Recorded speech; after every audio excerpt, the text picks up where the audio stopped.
Hello, fellow nerds, geeks, and supporters of indie pop culture creators. Aaron Nabus here, and thanks for tuning in to this episode of The Hall 8 Show. My next guest is the multi-talented Robert Roach. Robert has been a Los Angeles-based illustrator, comic artist, and publisher since the mid-90s, picking up a Glyph Award for his creator-owned comic book, The Roach, in 2009.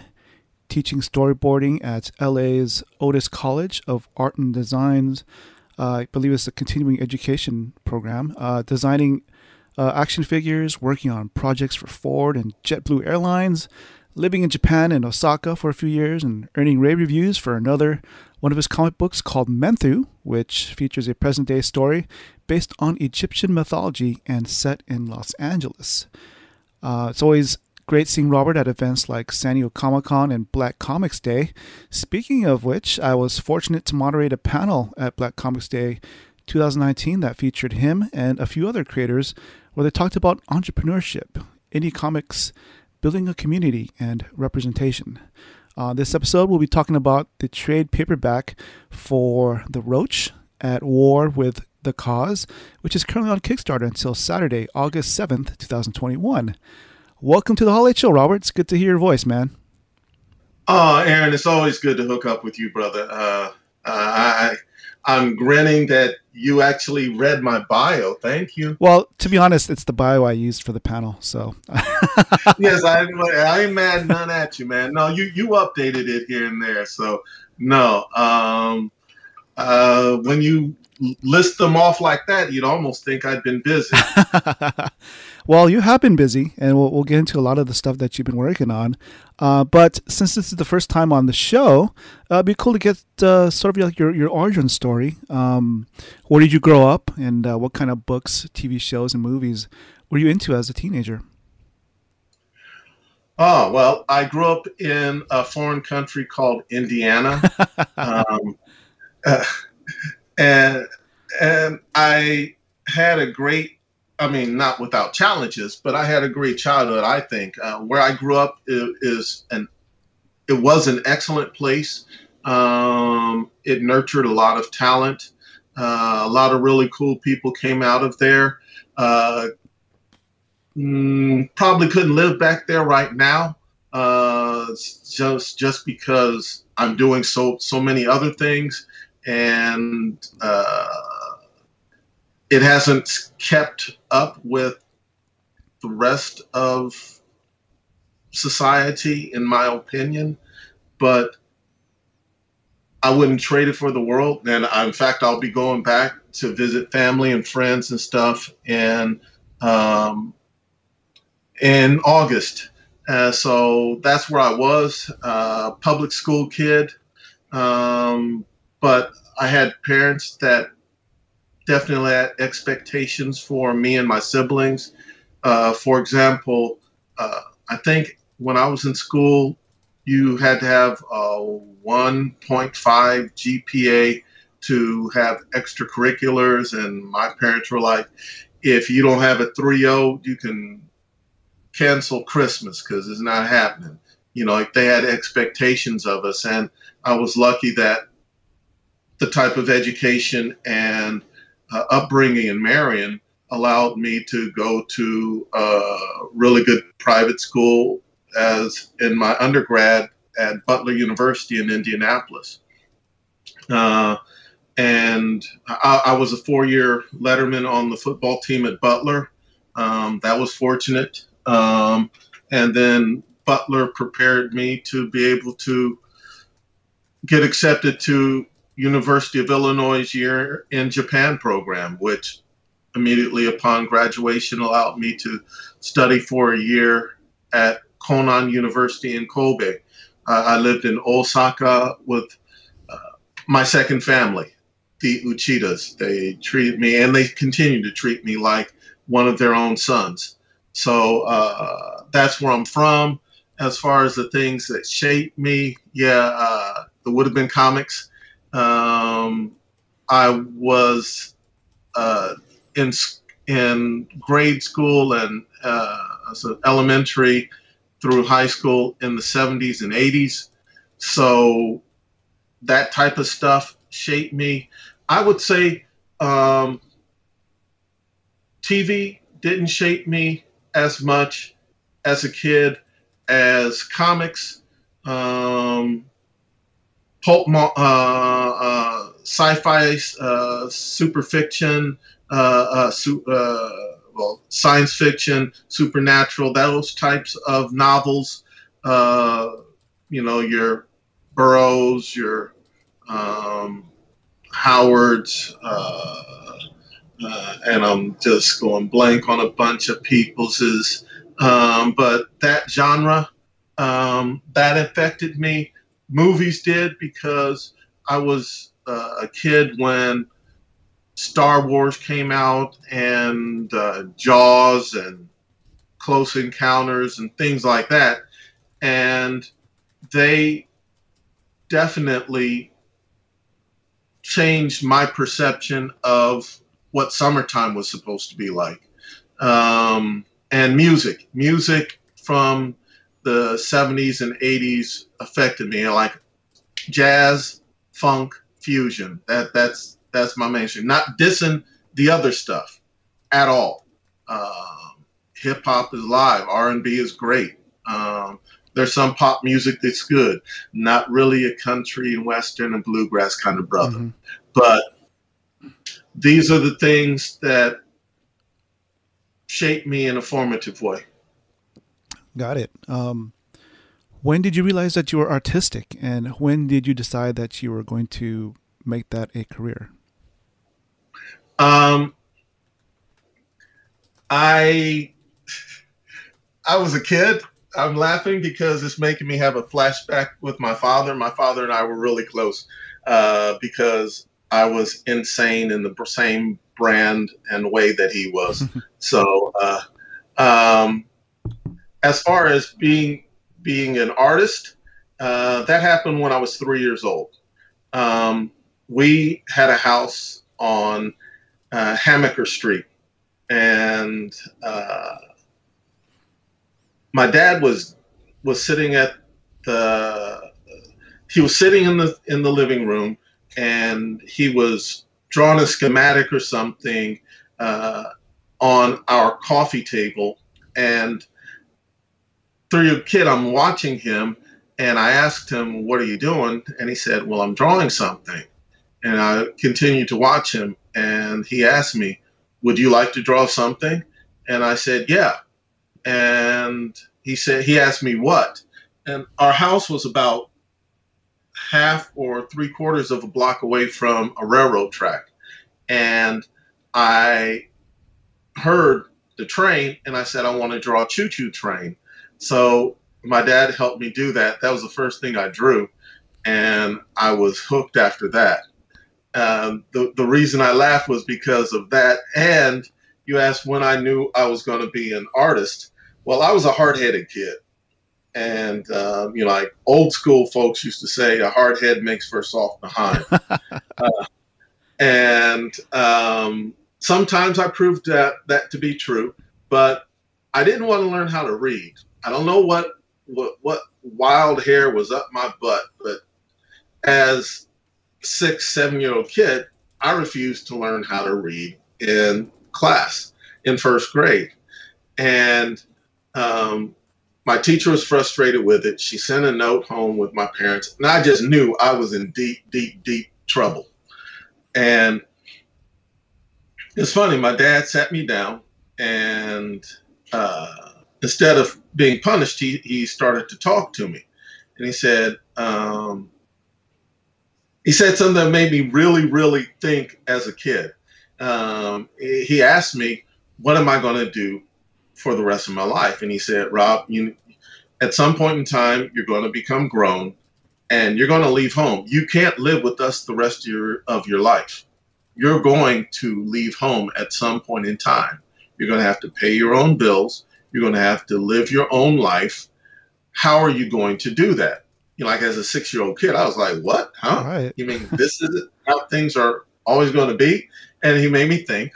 And he said, to earn money, you're going to have a job. What will your job be? Now, I was a kid that loved football. And so I said, I'm going to play football. And my dad said, okay, that's fine. Playing football is a great thing. However, you're not going to pay for free. You're not going to play for free, right? You're going to get paid. And I said, yes, of course. He said, well, you're going to have to sign a contract. And if you're going to sign that contract, you're going to have to read it so that you understand the contract you're signing. So I guess as a 6-year-old kid, I got rudimentary understanding of contracts and stuff. So I was like, okay, well, that's out. If I have to read the contract, then screw that. I'm not going to do that. And he said, well, if that's not what you're going to do, what are you going to do? And I said, well, I'm going to be an artist. And so there's the artist thing. And he said, okay, that's great, son. That's great. That's great. Well, are you only going to do your own artwork, or are you going to do someone else's artwork? Because if you do your own, you're not going to get paid. And I can attest that my dad was not lying. When you do your own artwork, nobody's paying you. It's better to do someone else's.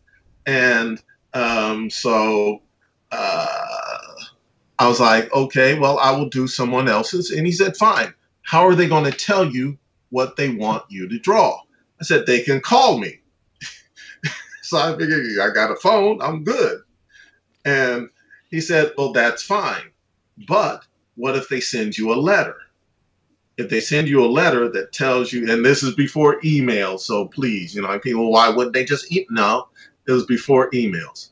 And so he said, if somebody sends you a letter and you have to read the letter to know what they want you to draw, you're going to have to learn how to read. And I got mad at myself and mad at the situation. I said, there's no way around this reading thing, is there? He said, nope, you got to learn how to read, son.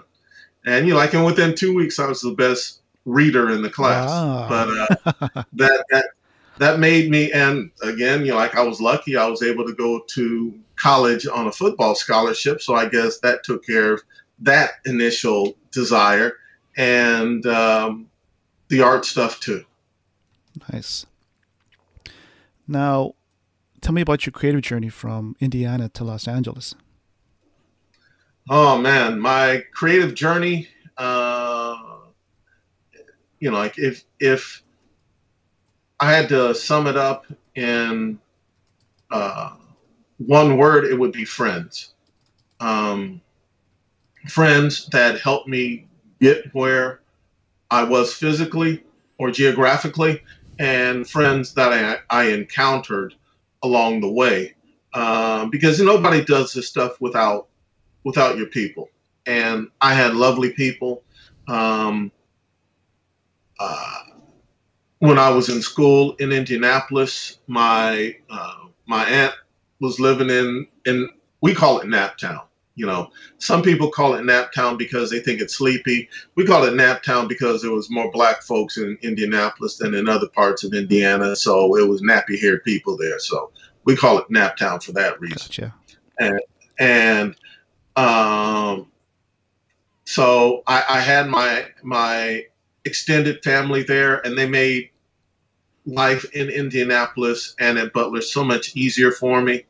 And I was fortunate to be chosen to attend University of Illinois, Konan University's Year in Japan program.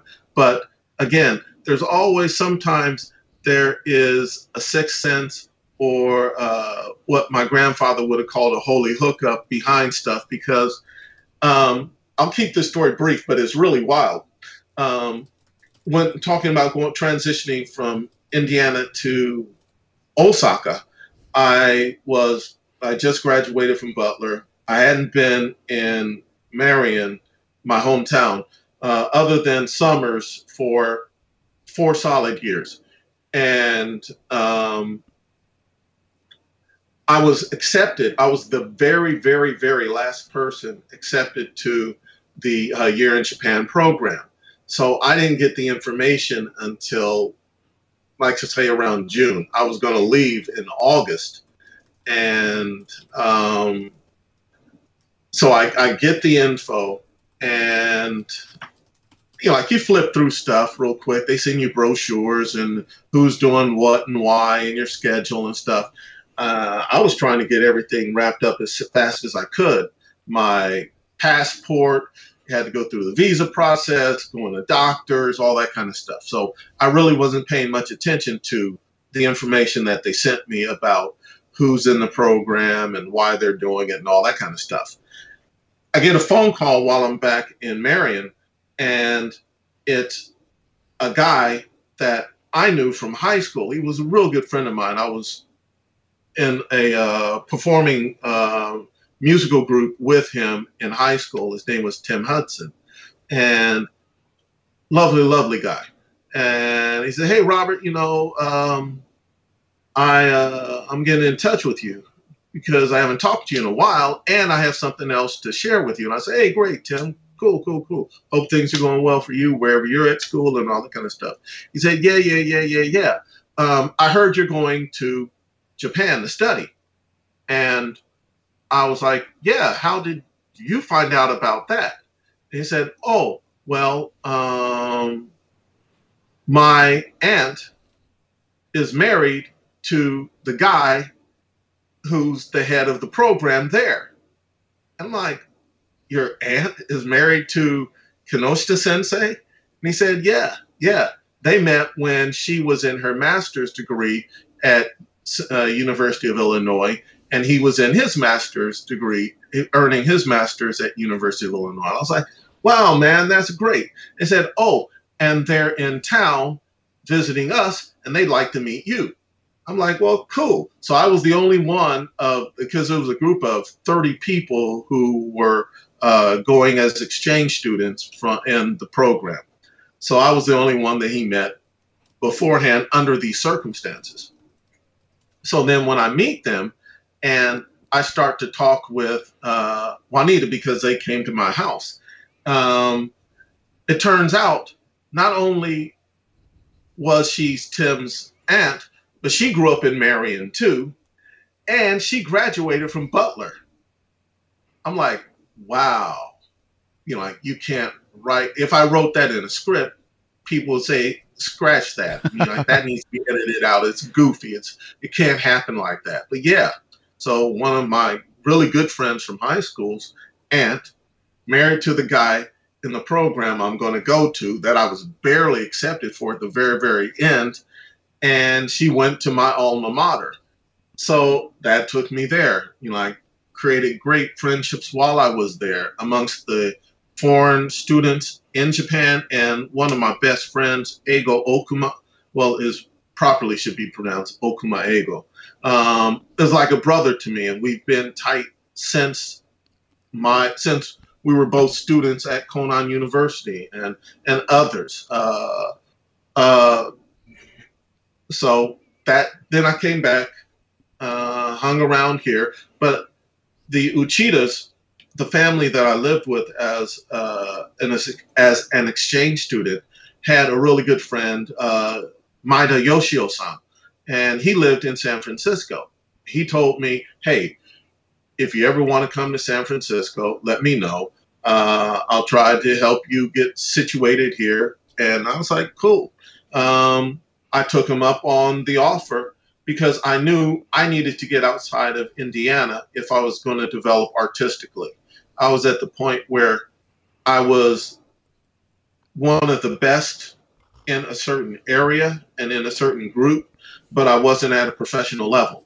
And I knew I could either keep taking pats on the back there and not develop, or I could put myself in a situation where it was either sink or swim. And so I took him up on that. My friend there helped me get situated. Another friend, Mark White, helped me out when I was there. He was in Palo Alto at the time. So I was able to get there, get my apartment. I shared a townhouse with some other guys, some crazy guys that were Japanese too. Lived in the Upper Mission, got a job with a Japanese trading company there, and started to bounce my work off of other professionals who were very, very kind, but also brutally honest about how poor it was. But they gave me the information I needed so that I could develop. And I humbled my opinion of myself and what I could do so that I could develop. And every time, a number of these professionals gave me their cards or whatever, but I didn't bother them. I would go home and work on my stuff for 3 to 4 months, and then bump into them somewhere else at another show or whatever, and present my work to them again. And they say, "Oh man, I remember you. Oh man, you have been working on this. This is good. This is good. Now that you have this done, think about this or think about that." And I could see myself developing, and I also knew that my linguistic skills were waning a bit. I wanted to go back to Japan, earn a little money, get my my reading and my writing skills, and also my speaking skills back together. So I decided to go back to Osaka for another 2.5 years, continue to draw, continue to develop. I would come back to the States, like say once a year, hook up with some of the professionals that had helped me. I would definitely visit San Francisco when I returned. One of my friends who has passed away, wonderful illustrator, named Sano Kazuhiko. Everybody knows his art, even though you don't know the name. Back in the day, he did the 1983 painting that was used for Return of the Jedi. So getting feedback from guys like that as they could see my stuff developing was really, really helpful. And when I decided, okay, it's about time to go back to the States and do another sink or swim thing, and by now we're in the 90s, and I thought, okay, well, I can go back to San Francisco, or I can go to Los Angeles. I know San Francisco better. I like San Francisco, but Los Angeles seems like a better place in terms of illustration opportunities. So that's what brought me back here. Gotcha. I'm curious, where did your original fascination with Japanese culture come from? I can't say it's organic, but I can't say I know. I realized that when I was in like 5th grade, a lady came to our class, and she was talking about her experiences traveling, and she talked about Japan. And I thought it was really, really interesting because I had always desired to know outside of my hometown or my very homogenous slice of society. But I really had no interest in foreign languages from Europe. I'm not dissing them at all. I mean, I would like to know multiple languages. But Aaron, you know this. You know, if you don't know the joke, you know that the joke is true. Say, what do you call a person who speaks 3 languages? They're trilingual. What do you call a person who speaks 2 languages? Oh, they're bilingual. What do you call a person who speaks 1 language? American. So, and I heard that joke, and I was like, I don't want to be this typical American. Not because I think that my society or my culture or the language we're employing or anything like that is worthless. It's because it isn't the only thing.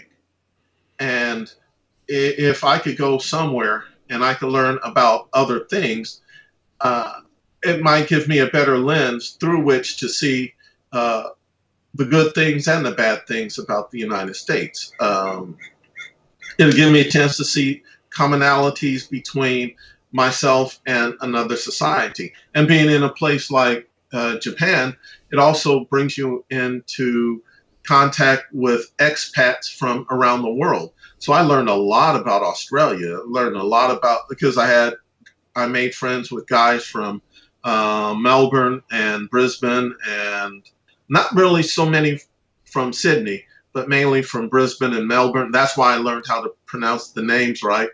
And from England, number from South America. So I can't say that there was just one thing that said, oh, this is why I wanted to go to Japan. But I would say that something resonated with me around 5th grade. And by junior high school, I would tell my really close friends, I want to go and study in Japan. I want to learn that language. Now, like anywhere else, most folks would think, oh, you crazy. I mean, I grew up in a town at that time, 35,000 people, farms and factories. That's it. So most of my friends only understood what we saw.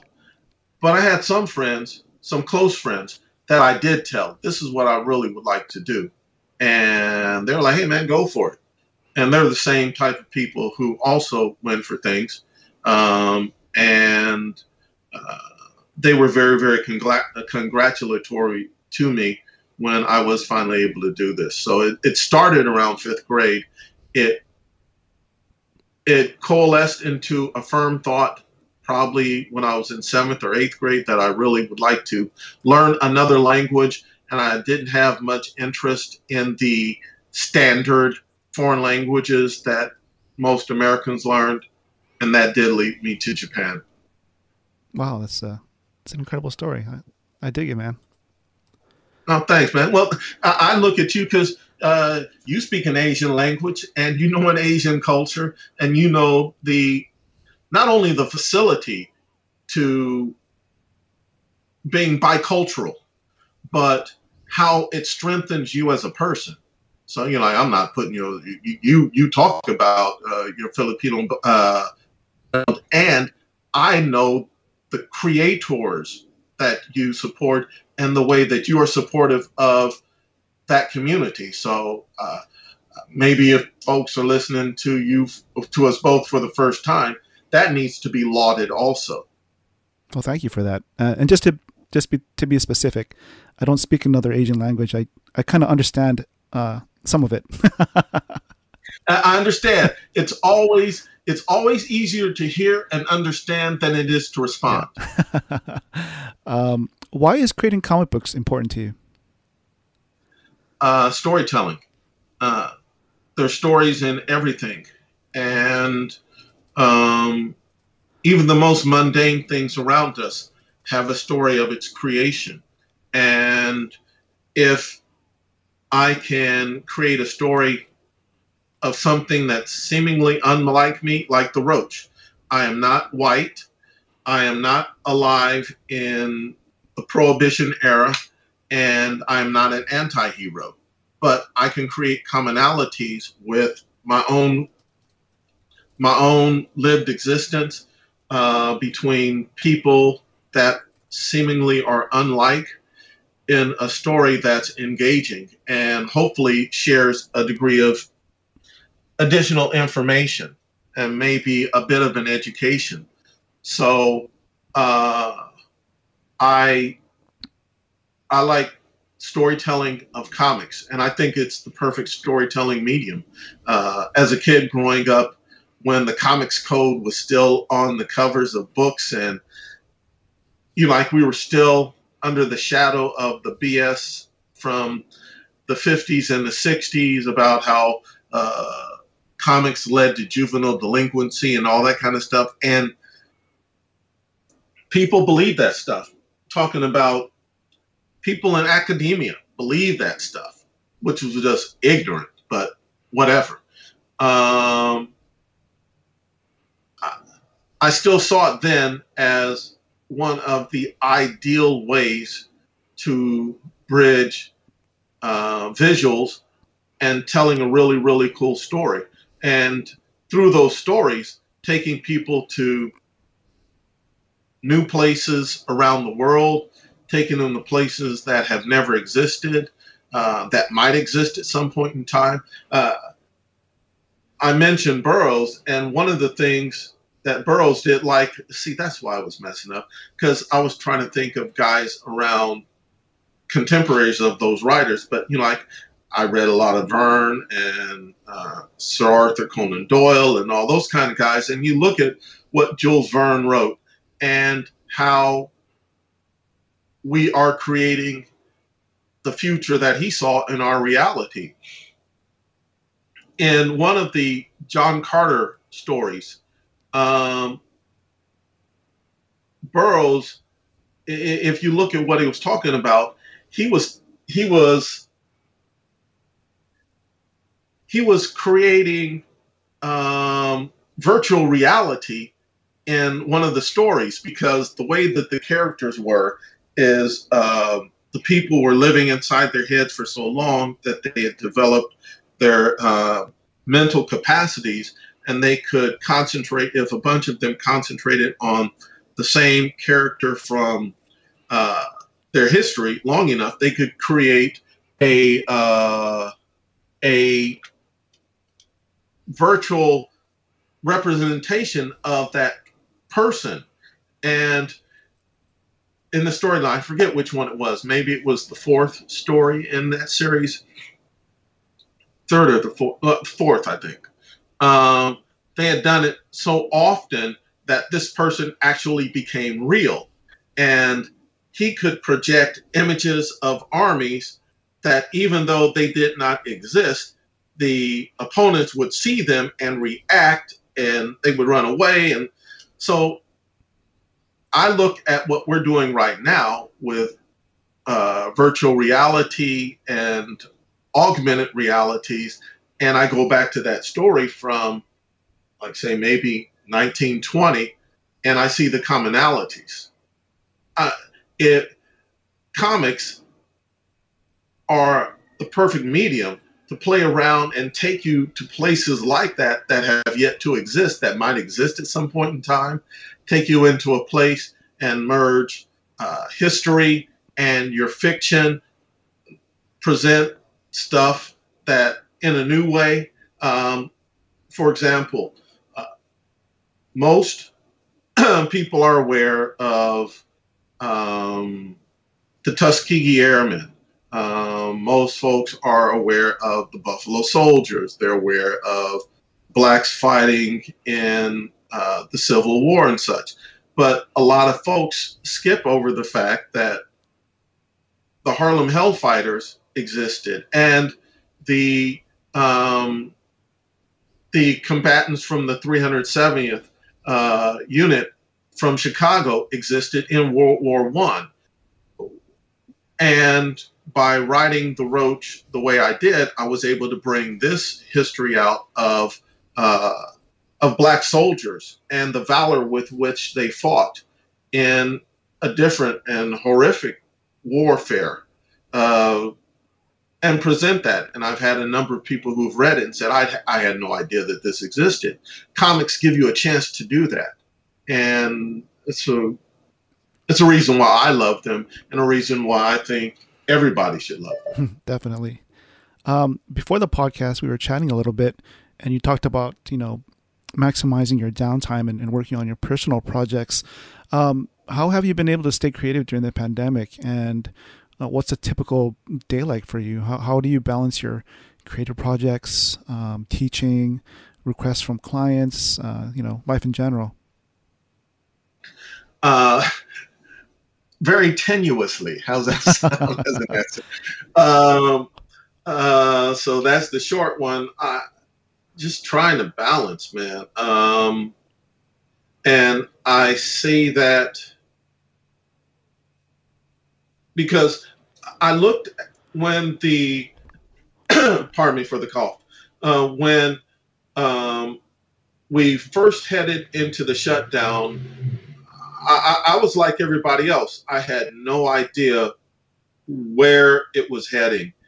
And the entertainment industry took a gigantic hit. I mean, if nobody is making films or commercials or whatever, we're not working.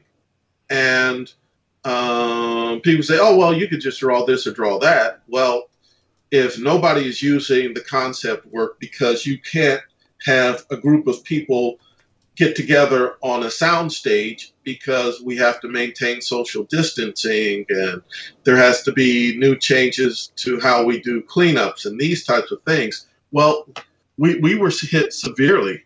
And fortunately, I like Yumi and I, my wife Yumi and I, live fairly simply, because we're not Spartan or anything. We have nice amenities, but we aren't overextended with credit cards or anything like that. We have tried to live within our means. And so when it hit, we weren't adversely affected as badly as some people were. And I looked at it and I said, okay, this is our situation, which isn't good. And I still need to be out here and looking for work here and looking for work there. But in the meantime, if we can just keep our costs low, and whenever work comes, I take it. And whenever work isn't here, I'm not walking around moping, or I'm like, okay, what would you like to do next year? This is what I said to myself last spring. I said, what would you like to do next year? Once we're out of this, what do you want to do? I said, well, I'd love to have my character Ethereal out there and in front of more eyes. And so I said to myself, okay, self, that means you need to bust your ass right now and make sure you develop enough content during this downtime so that next year you can do that seamlessly. And so I said, okay, cool. And I said, oh, well, that's one thing. What else do you want to do? I said, I need to get the Roach as a trade paperback done. I've been playing around with this for the last 4 or 5 years. Let me get that done and get this other story I'm with about the Roach with that centers around a kid with Down syndrome. I said, well, why don't you start to get that stuff together? And I was doing other work, but when that other work was not making demands of me, I needed to be about my own stuff. I needed to be about, well, gee, I'm going to figure out a new way to play solitaire online during this time. And I'm not dissing anybody who did. If that's what you did to keep yourself sane, cool. Ain't nobody mad at you at all. In fact, I'm glad if it helped you to get through it. However, for me, I said, self, you can't look back at 2020 when you're in 2021 and say, I wish I had done X or Y or Z. You need to do X, Y, and Z right now so that when you hit 2021, you're coming with some stuff. You need to be about you in 2021. And that will only begin in 2020. And that's why you have to bust your butt right now and get this stuff done. So you can hear the kind of conversation I had with myself. Right. You mentioned storytelling earlier. Can you give us some insight on how you generally come up with ideas for your stories? Do you have a process for brainstorming initial concepts? How do you keep track of everything? And what is your research process like? Notes are very, very helpful. And I am notorious, and I got this from my dad too, and it's not good. And don't think I didn't get anything from my mom, by the way. I'm going to divert into my mom just for a second. Mom, extremely talented woman, pianist, wrote music, leader, mistress of music at my church when I was growing up, all that kind of stuff. And I firmly believe that most of my creative talent comes from her, and my organizational and ability to think logically comes from my dad. So she passed away in '02, but love to my mom. In terms of, well, I guess that would have to do with the creative process too. So there you go. I will make, okay, instead of just trying to say it, give some type of an erudite description of it all, I'll just take you through one. I had two thoughts. And I don't know where these came from. I was probably watching something on television or online and said, and one was about Down syndrome. And I thought, man, it would be rough if you were a parent and had to make sure you took good care of a child with Down syndrome. I said, the Roach never could. And sometimes, well, what if the Roach did end up having to temporarily take care of a child with Down syndrome? And I thought, oh, that's kind of interesting.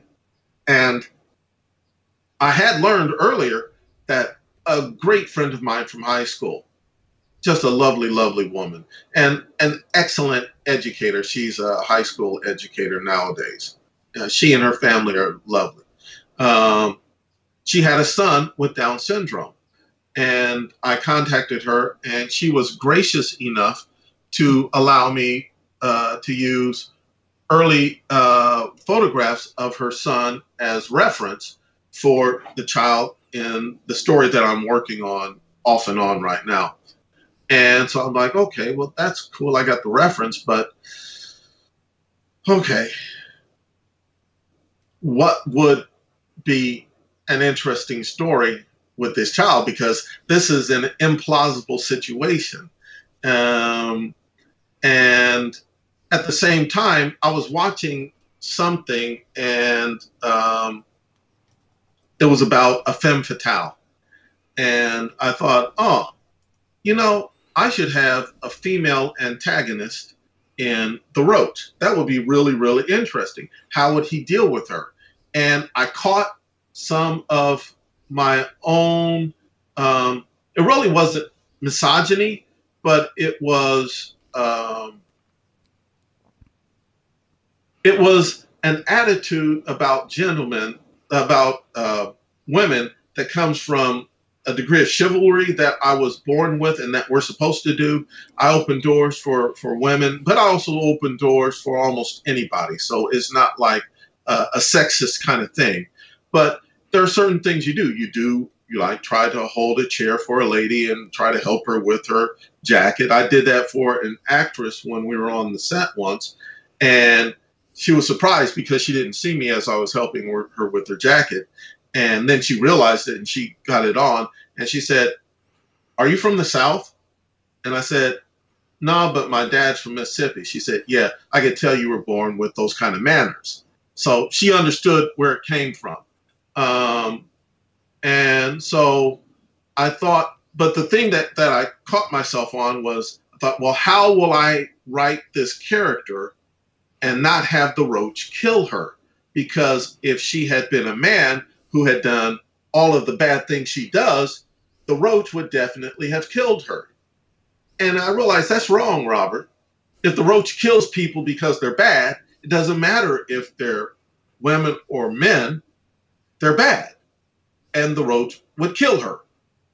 And I had to write the story true to that and figure out a way to make it work. So throwing all of these elements in, and then doing the things that you mentioned in terms of research. Who would have been popular at that time? Oh man, and her name just went out of my head. There was a big idol at that time. And I use her image in the storyline because there's a torch singer who tries to fashion her look after this particular actress. And whereas with the Roach's story for The Cause, it's pretty much all fictitious gangland people. In this other story that I'm referencing right now, I said, okay, I do want to bring in the outfit, which was, or I'm sorry, the organization, which was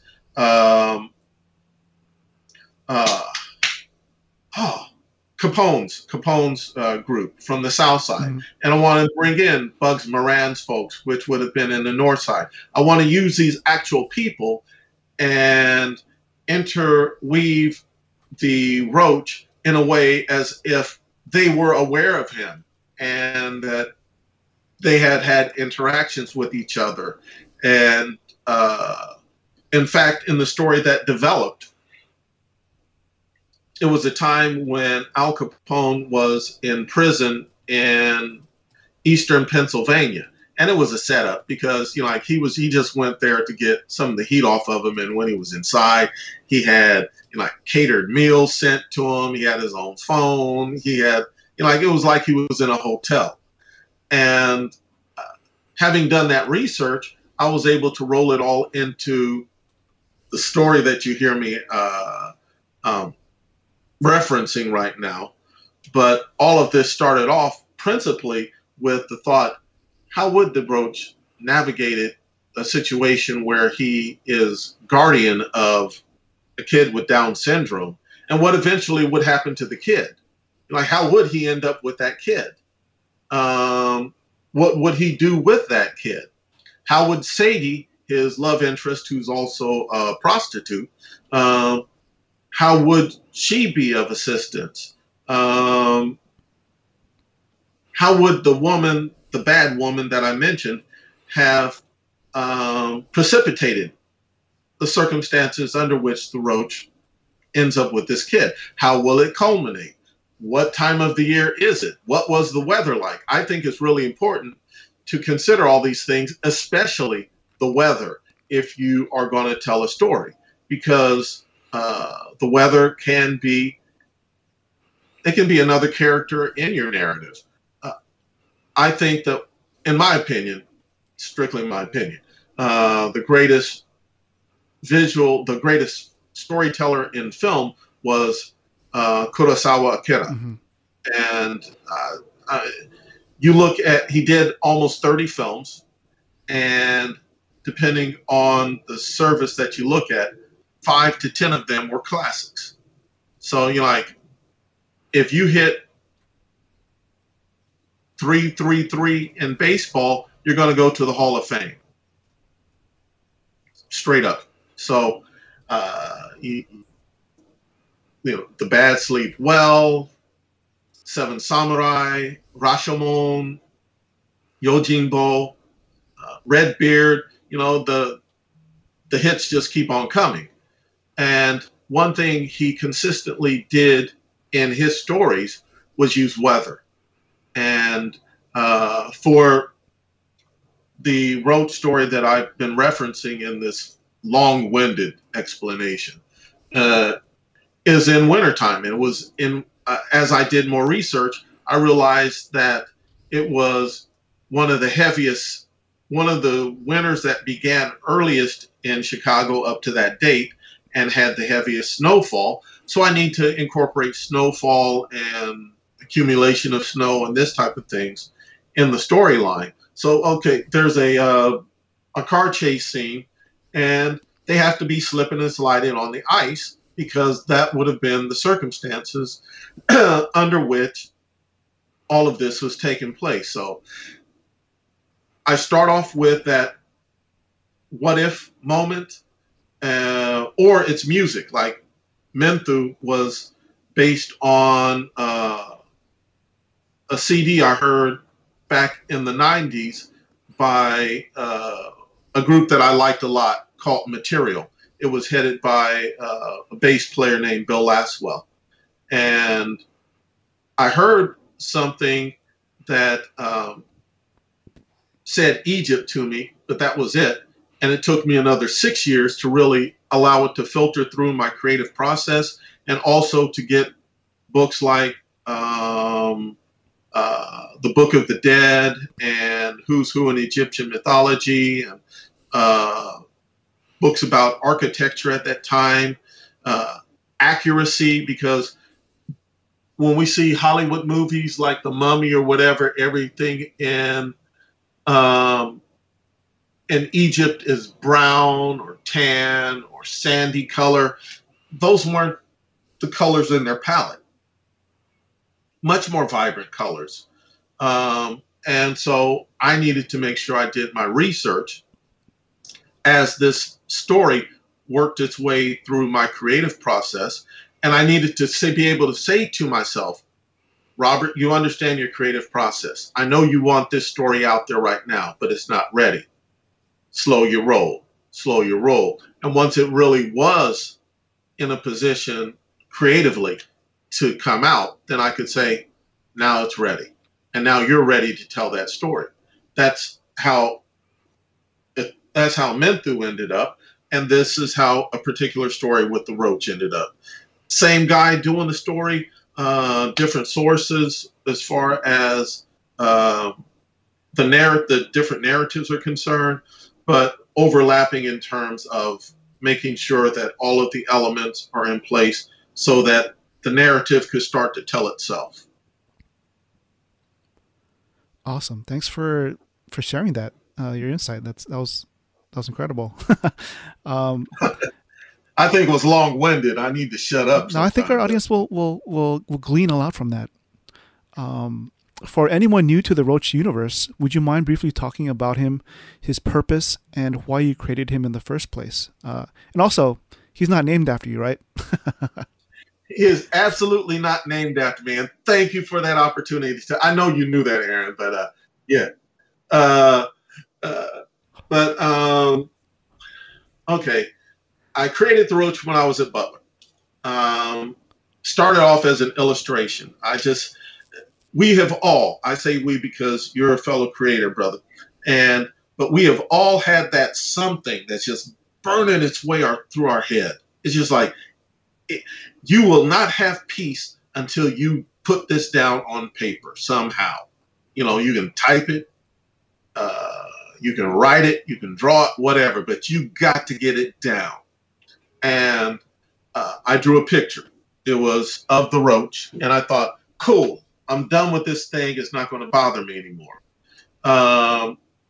Fast forward about 6 months, I have an assignment due for my advanced creative writing course, and total writer's block. Can't come up with anything. So I'm just goofing around the dorm. I'm not really paying any attention until finally something says, go back to your keyboard and start writing. And I just started writing stream of consciousness, and a story came out. Turned it in 1 week, and usually my professor would accept homework 1 week, and he would critique the prior week's homework that day. So I turned it in 1 week, came in a week later. I was late for class, sat at the back of the room because this was an advanced class, and all of the haughty-taughty, very educated, working on their master's degree English writers were at the front of the room, and I was just a football player. And so go through class. The professor is looking at me kind of funky, and the last thing he pulls out to read was my story about the Roach. And I'm like, okay. And then I'm like, oh, okay. And went through it. To my surprise, everybody liked it. And they started to discuss amongst themselves the story, and I was listening to it, and I was like, okay. But then after they got finished discussing the story, a lady who was there working on her master's turned to another guy who was an English major. I wasn't an English major. And she said, well, why did you write this and why did you write that? And he said, I didn't write that. And so they're like, you didn't write that? Well, did you write it? And so they're going all around the room asking each other who wrote it and ignoring me. Oh, wow. I didn't care because, I knew what their attitude was about me. I knew that it wasn't accurate, so I didn't care. And I knew that my instructor realized that I had talent and realized that I had intelligence. So I didn't have to prove anything to them. I had to prove it to my professor. And so he looked at me like, okay, now are you going to tell them or do you want me to tell them? And so finally I said, I wrote it. And everybody had whiplash the way they turned around, looking at me like, you wrote that? I said, yeah. And so they started asking me questions about my creative process, and I was able to answer them, and they were completely shocked. So whatever. And then I told the professor that it was an experiment, and he said, what? And I said, it was a stream of consciousness, and if you look at it, I broke a storytelling rule consistently. But I figured if I could break the rule consistently in the story, but it still turns out that good enough that nobody noticed it, then it was a really good story.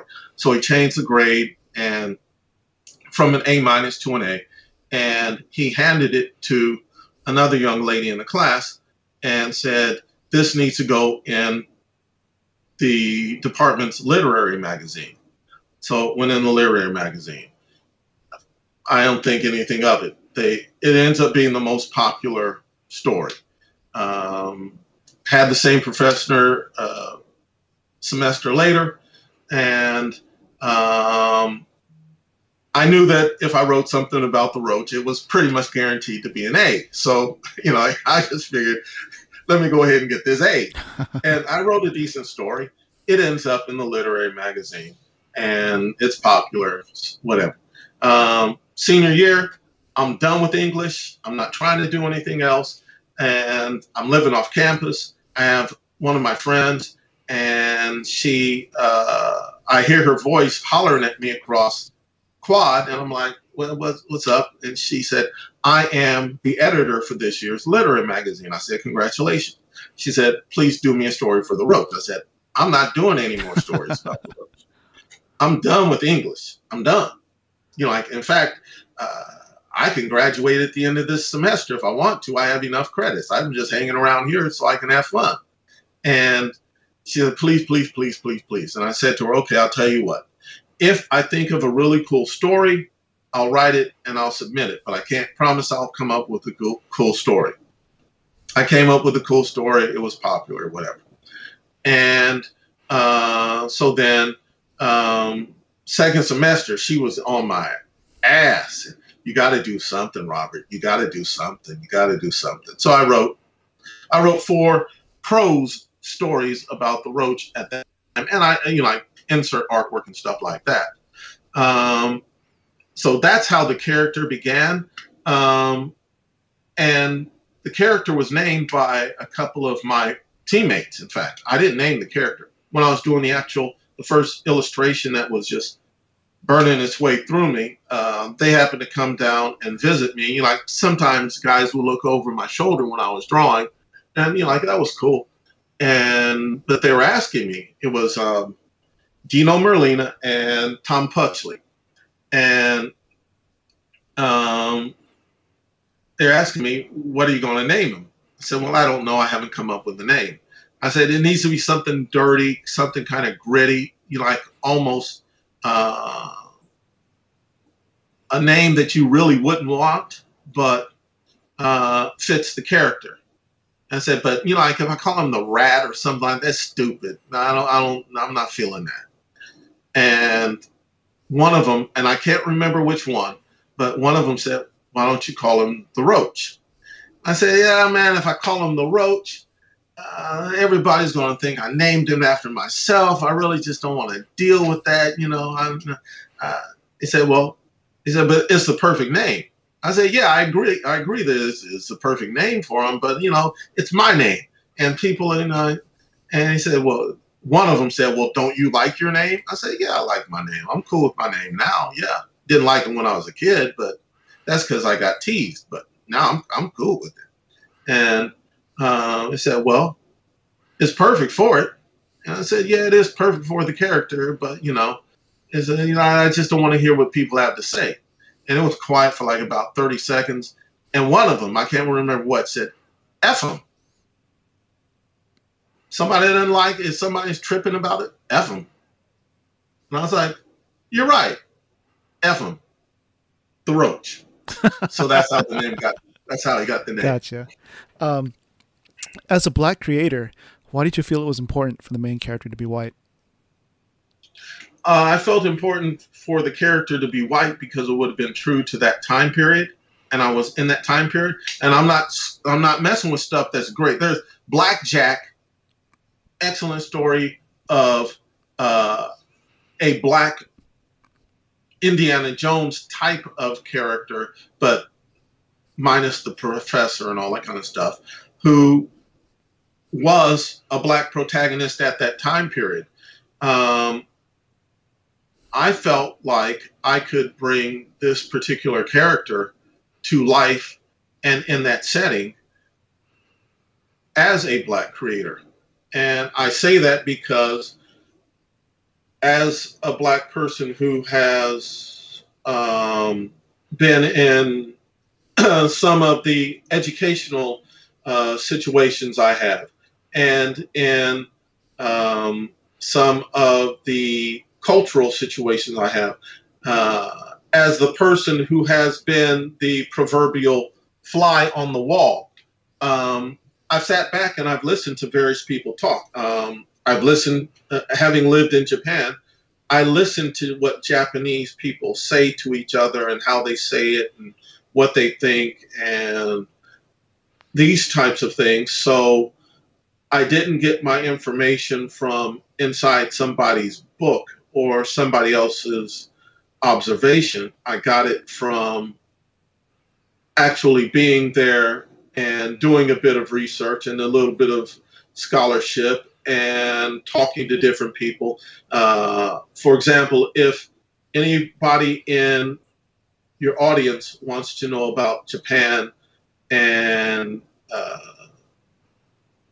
the xenophobia that does exist there, look at Japan and the Zainichi, which are Koreans born in Japan, and some of the discrimination they encounter, even though they look Japanese, say Japanese with air quotes, and they share the same culture, they speak the same language, but the Zainichi are treated as they are.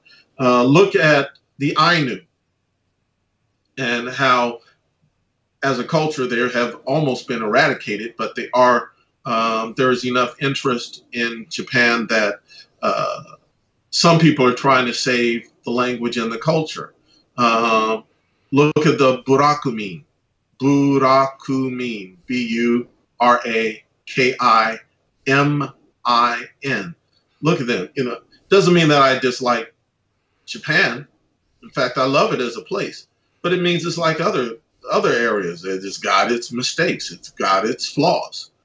America is the same way.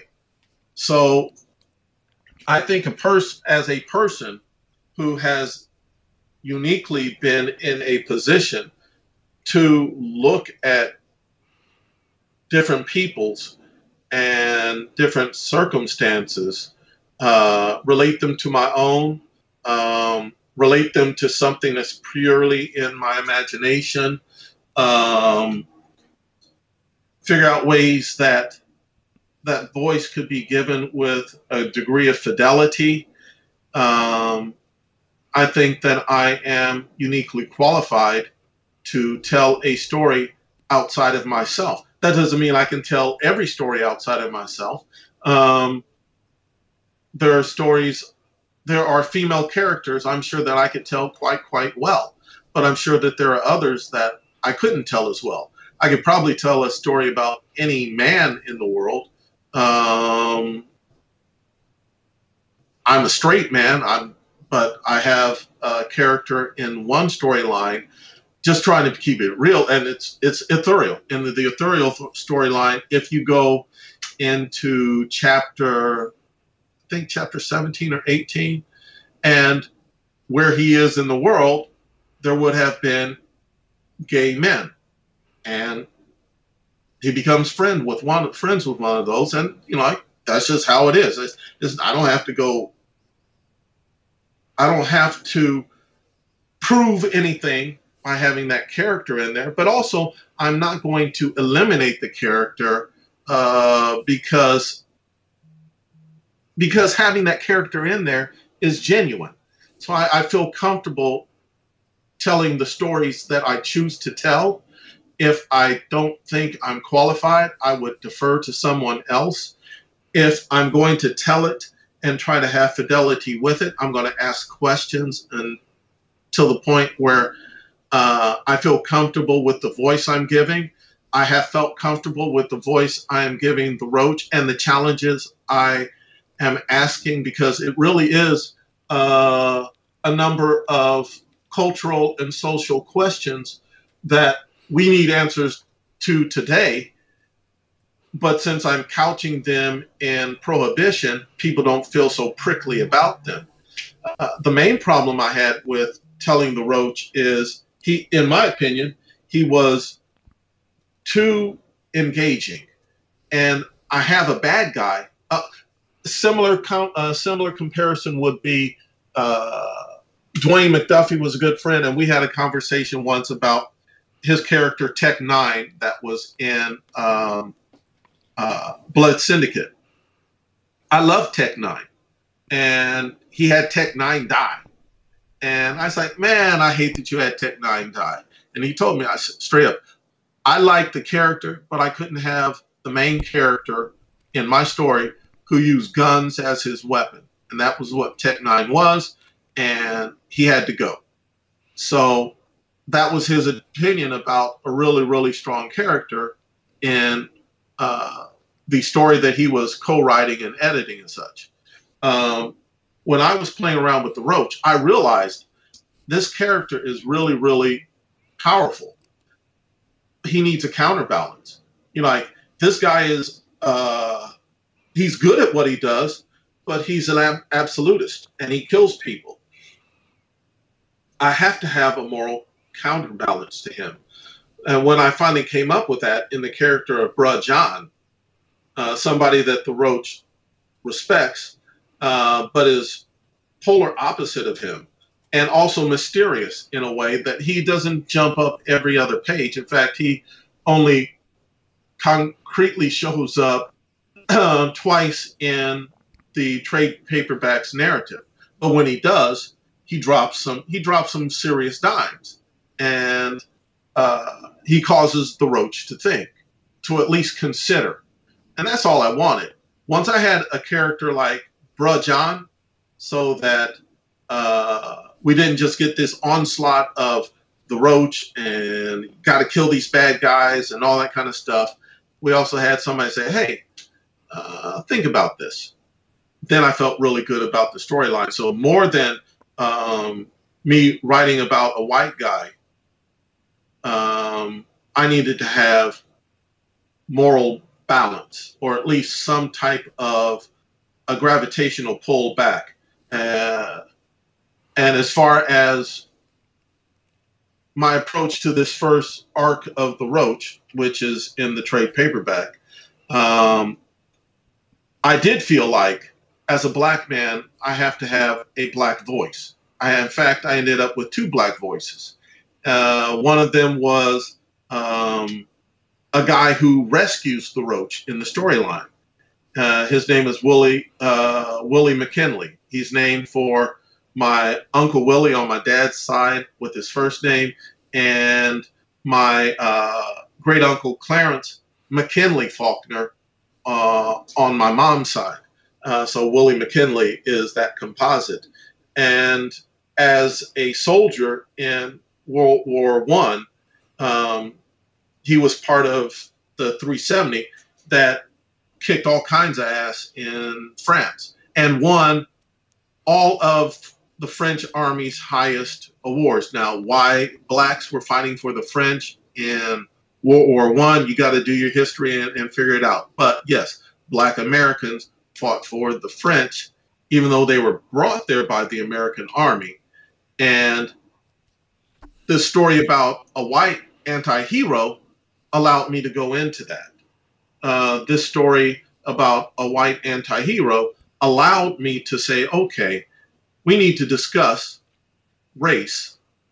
Not a lot, but we need to discuss race within this narrative subplot. And so, again, as a black creator, I thought of this white anti-hero as a really, really great story, but also a vehicle by which some other stuff could be discussed. So that's my attitude about the Roach and me as a black creator with him. And I think the fidelity with which I have approached the character and his narrative is why it won the Glyph Award. Because, I was up against stories by black creators about black creations.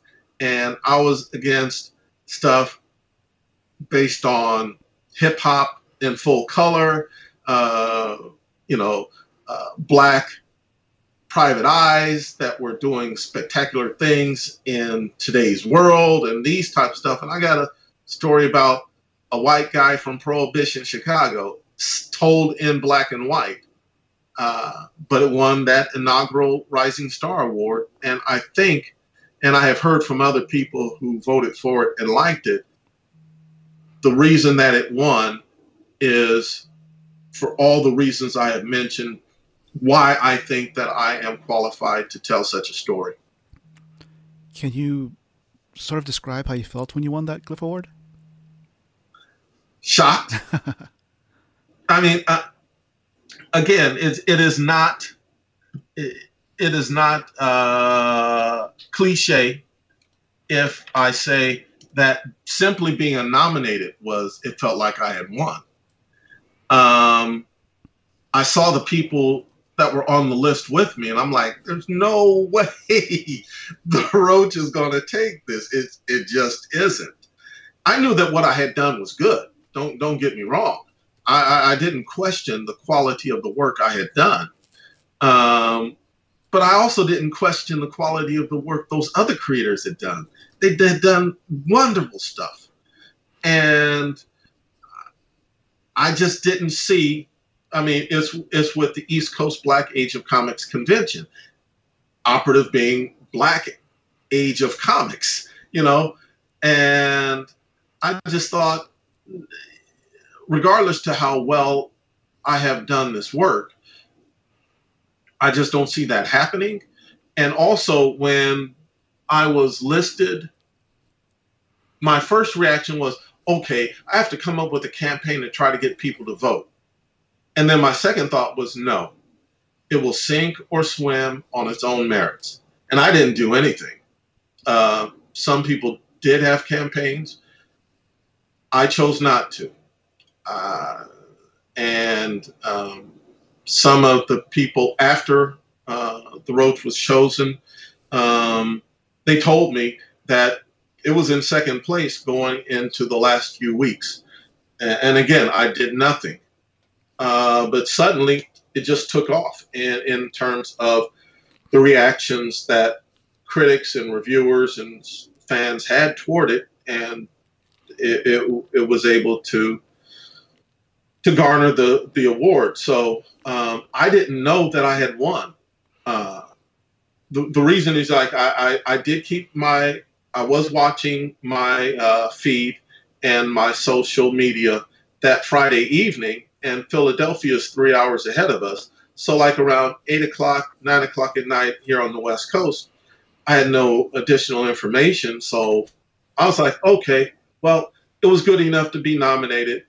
That's fine. I went to bed and woke up the next morning, and our mutual friend, Jeff Thorne, had sent me a congratulatory email. He said, congrats, man. And I just emailed him back, said, why? Again, I had no clue. And he said, you won the Glyph Award. It's like, what? So that's so shock. That's shock was what I felt the first time. And thank you, Jeff. And Jeff did a foreword in the Roach where he talks about when we first met. Jeff and I have a very interesting and a deep friendship based on where we were as creators when we first actually met each other. And some of that is detailed in that forward. So, hey, if you support it and as part of the campaign, you'll be able to read Jeff's forward. It's very, very nice. I'm so appreciative that he would do it. And, you know, like given his busyness with the executive producing stuff he's doing with TV and Green Lantern and his own stuff. And what's the name of his like Winter something? All the stuff Jeff is doing, I really, really appreciate his kindness in showing a brother a little bit of love. Nice. Unvarnished but not gratuitous is how you've described your approach to creating the Roach. Would you mind elaborating a little bit more on that? Yeah. The bad guys are bad guys, and they hurt people. They steal from people. They kill people. The women in there, if they are prostitutes, they aren't harlots with hearts of gold and all that. They have sex for money. They do sexual acts for money. And the people who are caught in the middle of a lot of the politicians were corrupt. And all of the circumstances I just described can be visually presented. Often if they're visually presented, people take it to a graphic extreme. I like to refer to it as the tingly parts. You can show nudity without showing the tingly parts. And there's a shot of the Roach in the first chapter of the trade paperback. There's a shot of the Roach in bed with Sadie. And she wakes up and he's still there. She didn't expect him to be there. And, you know, she's happy about it, but she's also curious. And they have a brief exchange. Now, they had sex in the evening. So they're butt naked in bed. And I have to transition the Roach out of the bed and out of the apartment. So as he's getting up, he's naked. That doesn't mean that I have to show butts ablazing and ding-a-ling swinging and all that kind of stuff. I don't have to show that. I can choose to put the camera in certain places, and I can choose to shoot his body from certain angles where it's obvious that he's naked, but I don't have to show the tingly parts. I can have Sadie in a very, very natural position in bed that makes it obvious that she is nude, and that's where I talk about it being unvarnished. But I don't have to have, you know, like nipples blowing all over the place and stuff like that. I'm not dissing stories that do. I'm just saying it's not necessary for this one. I'm going to have plenty of violence and stuff in the story. And the fact that they have been in bed together is obvious that there's some sexual activity that has happened. But I can position her in a way that's very, very natural, but also doesn't have all of the tingly parts showing. So that's what I mean by that. I can show a gunshot wound, and maybe I can start to show its exit, but I can crop the artwork in a certain way so that it's not a bunch of gore and stuff flying in 3D toward the camera. It's not necessary in terms of the storytelling. Now, I'm not going to shy away from it like it's something from the 1930s where you had James Cagney getting shot by a machine gun, and it's like he's able to stand there for like 5 seconds and slowly ease to the ground while he grimaces. And now I'm not going to be ignorant in my artwork in that way. And, you know, if you get shot by a Browning machine gun, you're going to get cut in half. So, you know, I don't have to. I don't have to illustrate and tell the story with a pastiche that looks totally ignorant and not realistic to what would have happened in reality. But at the same time, I don't have to take reality and mush it all up in people's faces. I can find some kind of a balance between the two. And that's what I try to do in terms of the narrative storytelling. Gotcha. Why should somebody back the Kickstarter for the trade paperback, and why is backing it like buying something from Nordstrom's? Thank you for that. Because, you know, if I'm going to keep it real, I am a person who appreciates other people's talents, their skills, their abilities, their accomplishments. But the Roach is damn good. The Roach is damn good. If I had not been the person creating it, I would probably be even more effusive about it. But other folks have been effusive enough for me. Mike Hammerski, nice guy. Also old school, been around for quite some time, critiquing comics, critiquing other things in our entertainment industry. He called The Roach the best story, the best narrative in that genre, period. Put DC in there. Put Vertigo in there. Put Marvel in there. Put Dark Horse. Put Image. Put whoever you want to in there. He said it's the best. Tony Isabella. Even early on when I was writing the story and my artwork really, it was good, but it wasn't as good as what was being demanded of the story. And I continued to improve, and he mentioned that. But he said it's one of the best action stories that were on the stands at the time when The Roach came out. And he gave it 4 out of 5 Tonys, which means buy it under all circumstances unless you absolutely hate me or hate that genre. So yeah, it's like Nordstrom's. I don't mind 99-cent store. I go to the comic store and buy that equivalent a lot. So, there's, I'll go to In-N-Out Burger or Farmer Boys or someplace like that. I'll pick up a burger, and enjoy it. Eat it with relish. But that doesn't mean that if I have a chance to go to a 4-star restaurant, I can equate the two.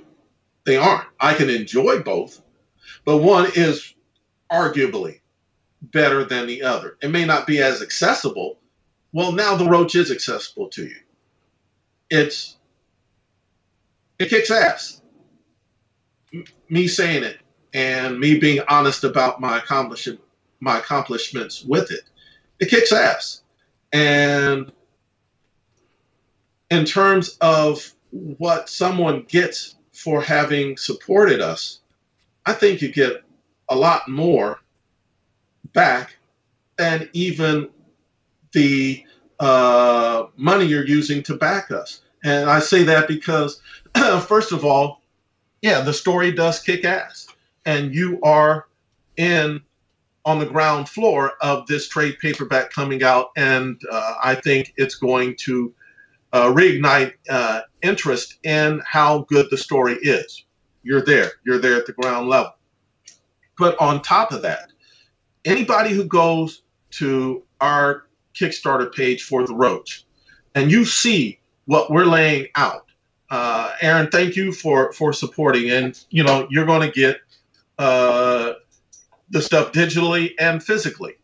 But on top of that, what I am doing is every week I'm having cumulative perks that are going out. So if you didn't look at the update, bro, in the update, I said clearly that there are these 3 posters that are being added to everybody who's in the associate, that was the $40 level, on up. Yeah, you have the book coming, but you also have these 3 posters from this week that are also going to be included without you even asking for them. I'm just doing that. And for the folks who are only getting the digital stuff, I'm giving them that artwork digitally. But every week, I'm adding something else.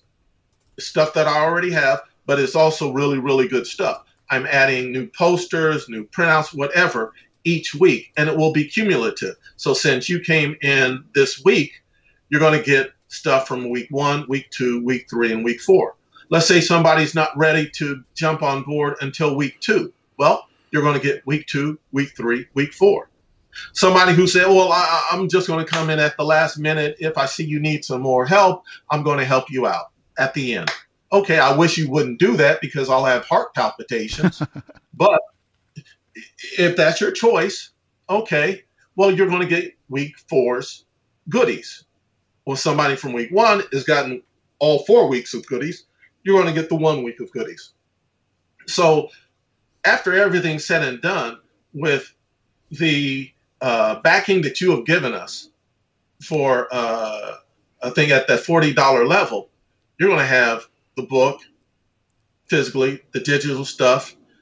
You're going to end up with like about 10 to 12 pieces of art.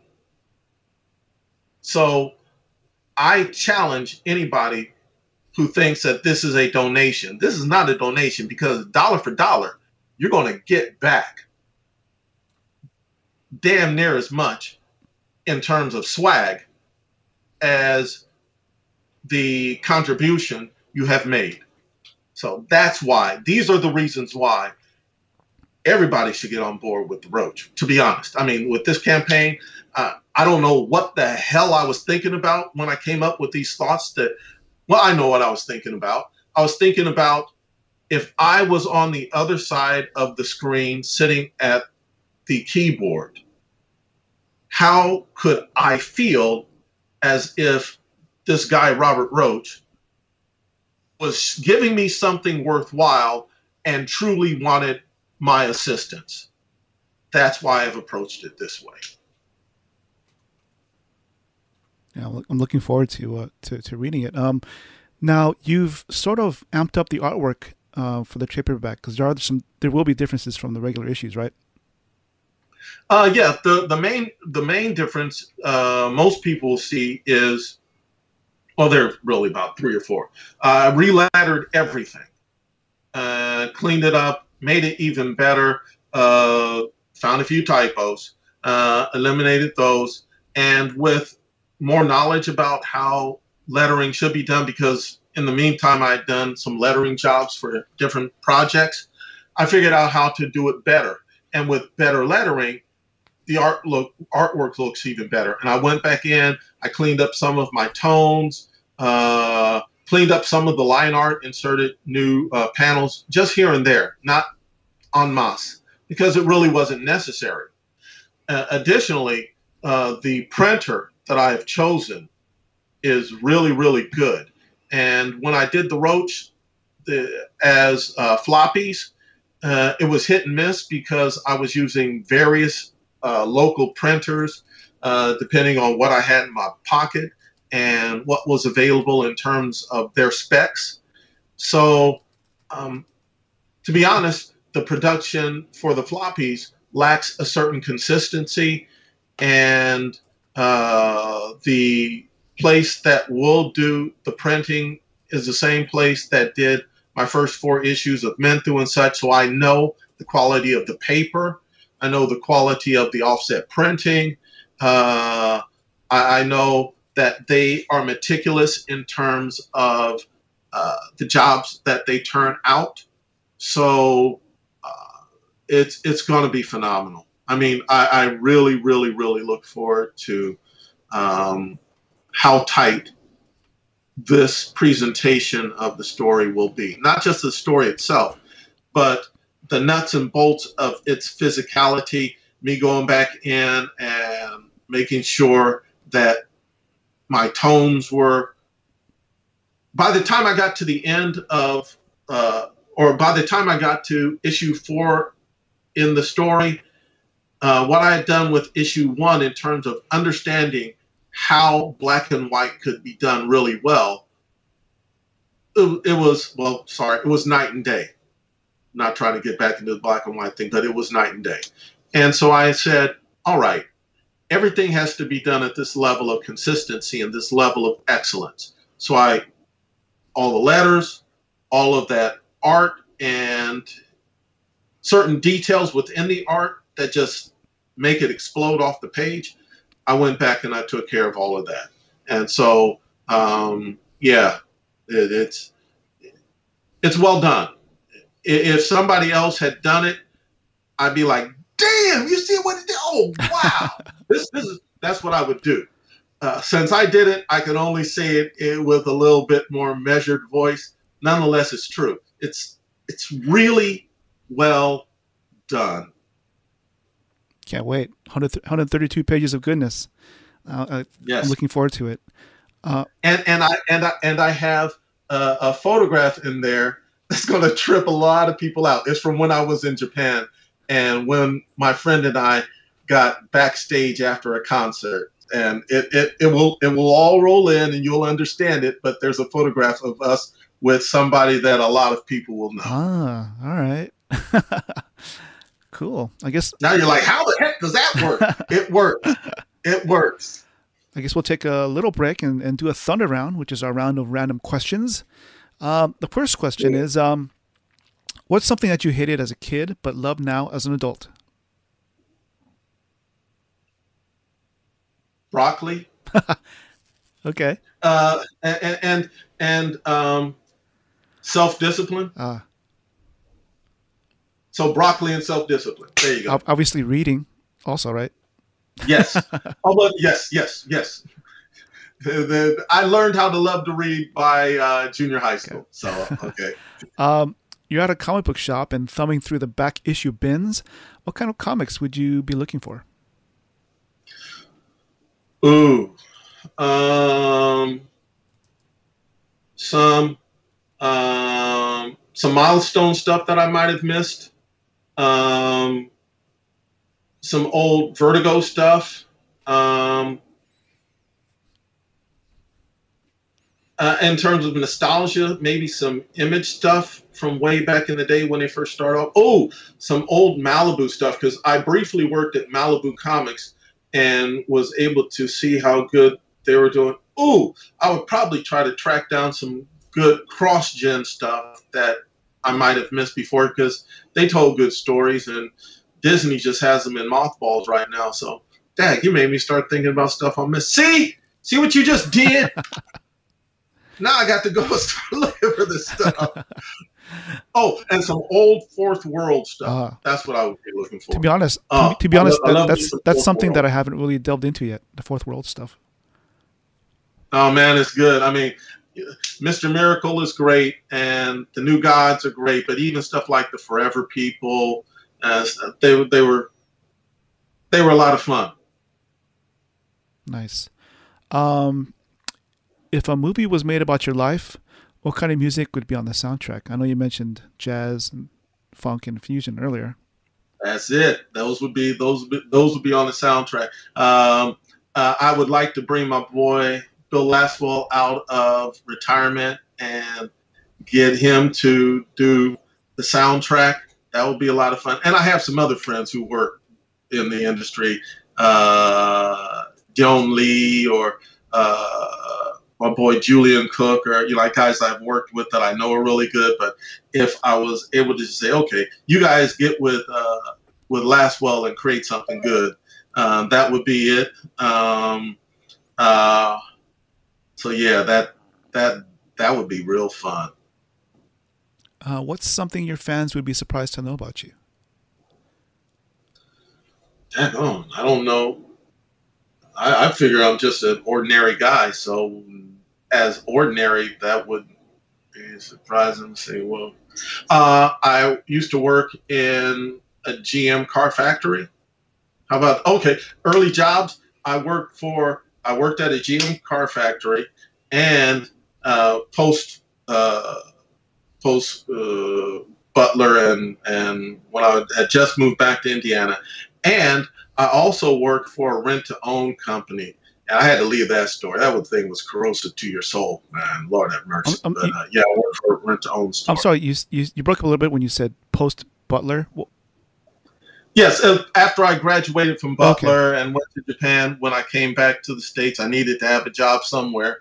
And I worked for a rent-to-own store in Indianapolis.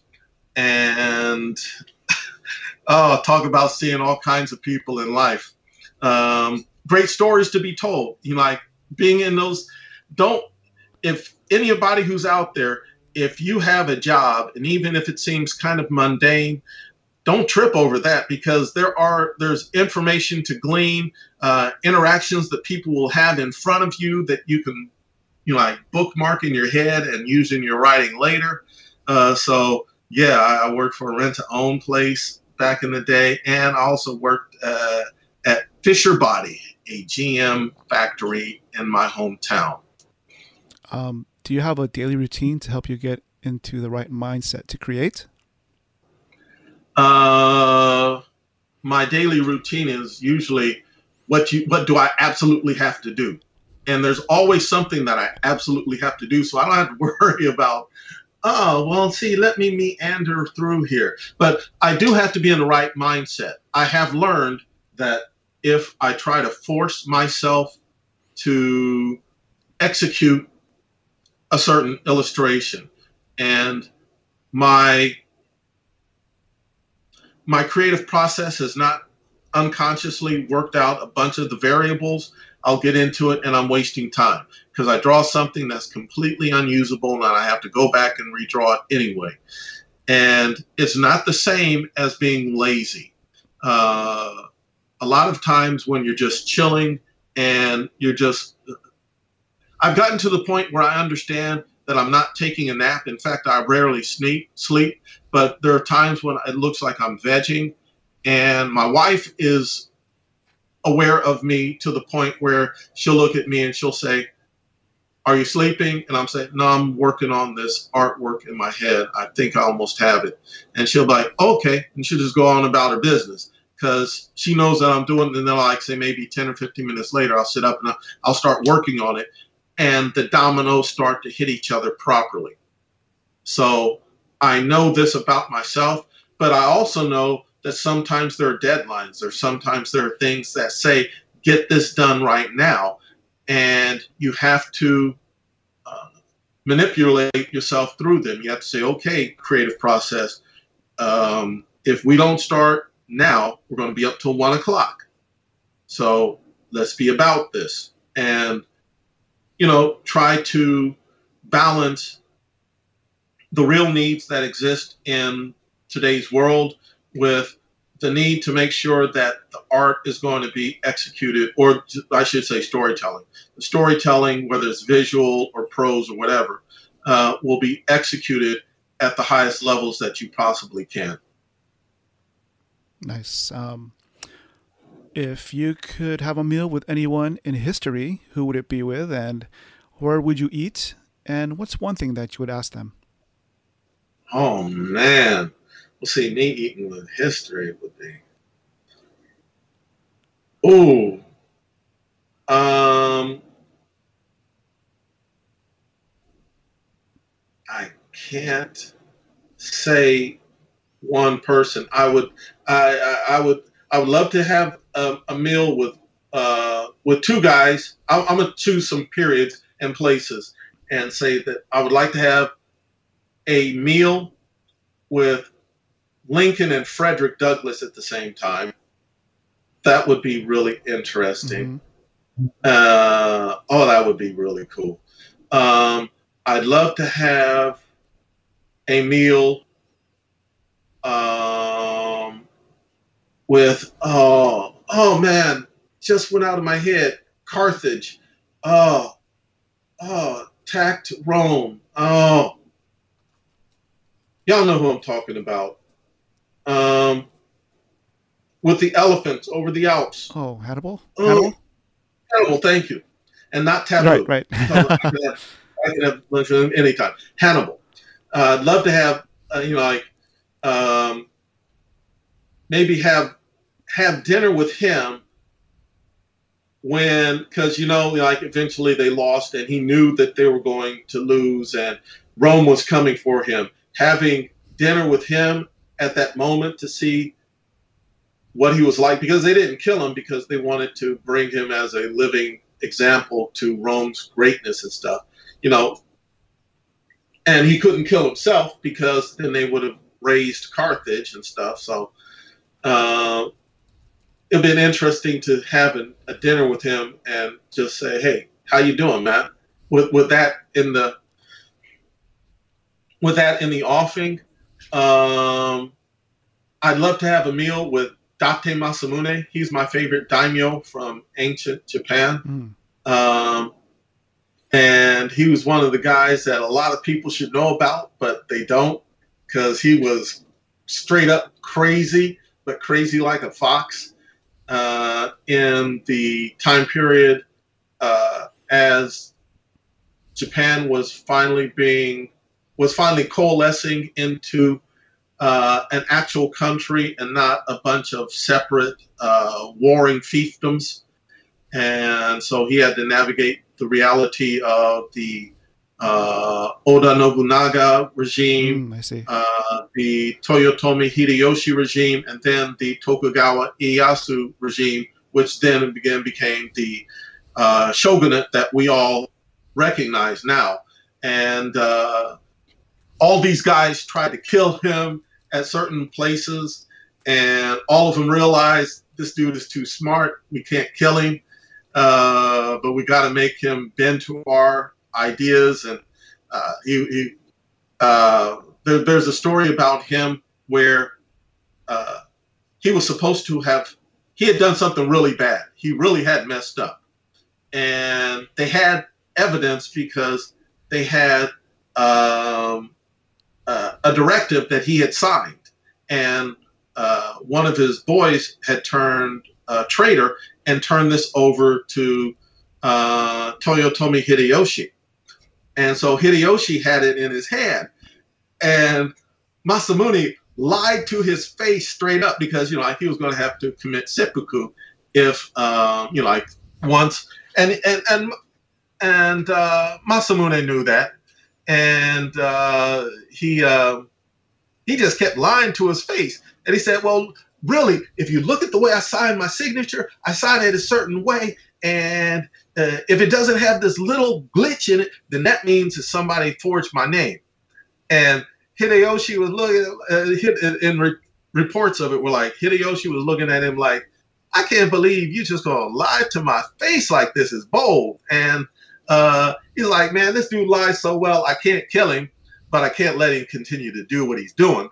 And so Hideyoshi burned the evidence. And he said, okay, I believe that your guy lied on you, but are you ever going to lie on me? How do I know you're never? And so then Masamune had to say, okay, I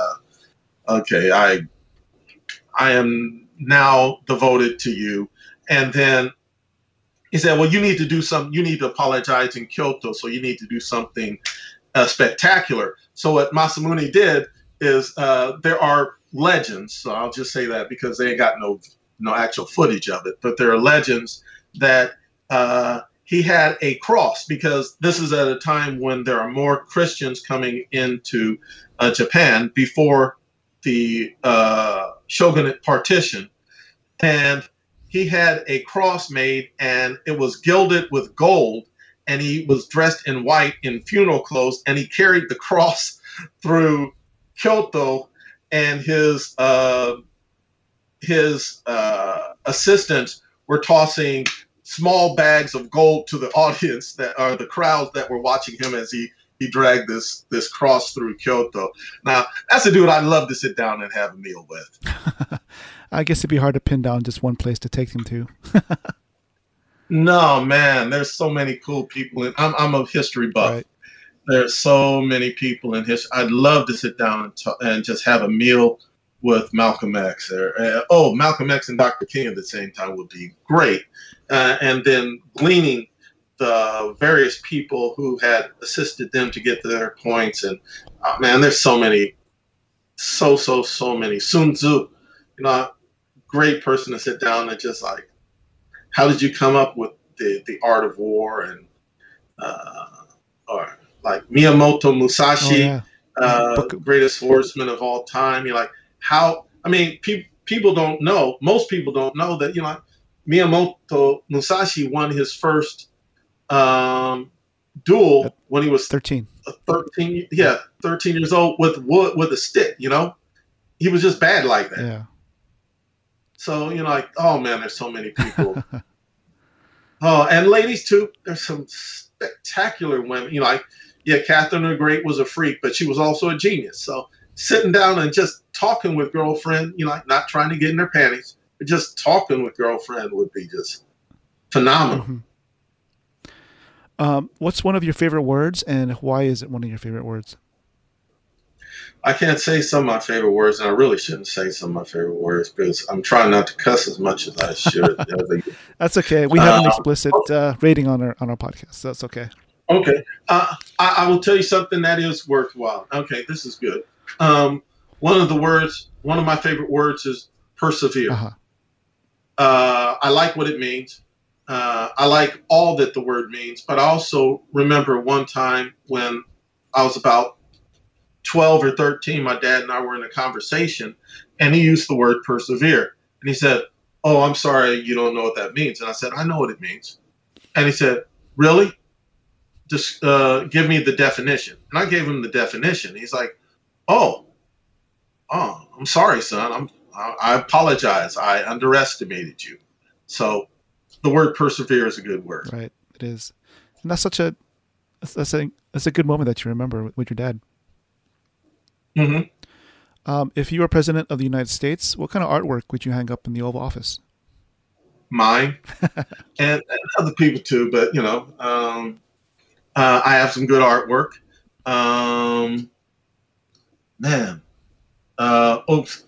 would try, if it was in the Oval Office, I have to keep all of the country in mind. I can't just put up my friend's art. Of course, I'd love to have Terada Katsuya's art. He's a good friend and he's a phenomenal artist. Or I mentioned Sano Kazuhiko, phenomenal artist. I grew up loving Ernie Barnes stuff. And of course, Frazetta. I mean, how can you get away from Frazetta, the Godfather, and Vallejo, the father, and all those types. But they couldn't go in Oval Office. I'd have to have some stuff from Michelangelo. Mm-hmm. I'd have to have some Michelangelo. Maybe some Rivera too, to remind me of the struggles of the people.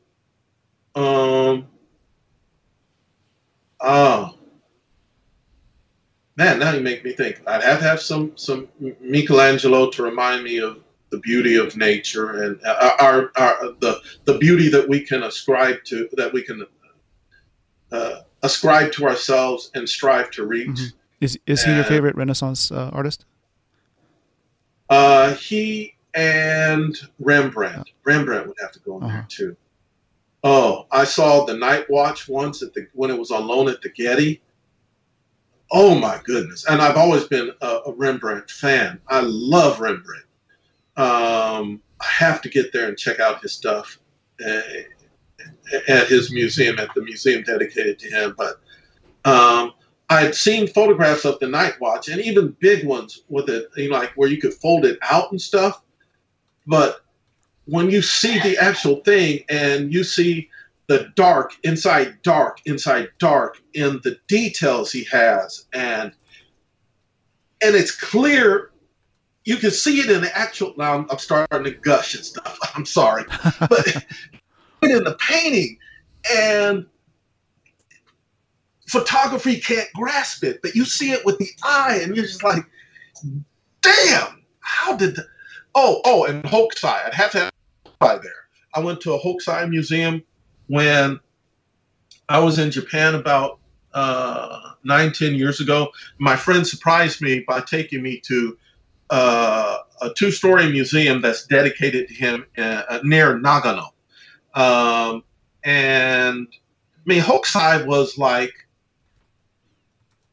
he was like Da Vinci, man. I mean, he did, I did not know that Hokusai did statues, and he did 3D art, and he did like Michelangelo. He painted the ceiling of this temple with this phoenix and this dragon, and it's all there. And I was like, damn, Hokusai did all of this. But the reason that talking about Rembrandt made me think about Hokusai, because when I saw The Night Watch, I was like, damn, it's just like layer inside of layer, and how he used the canvas and all this stuff is just phenomenal.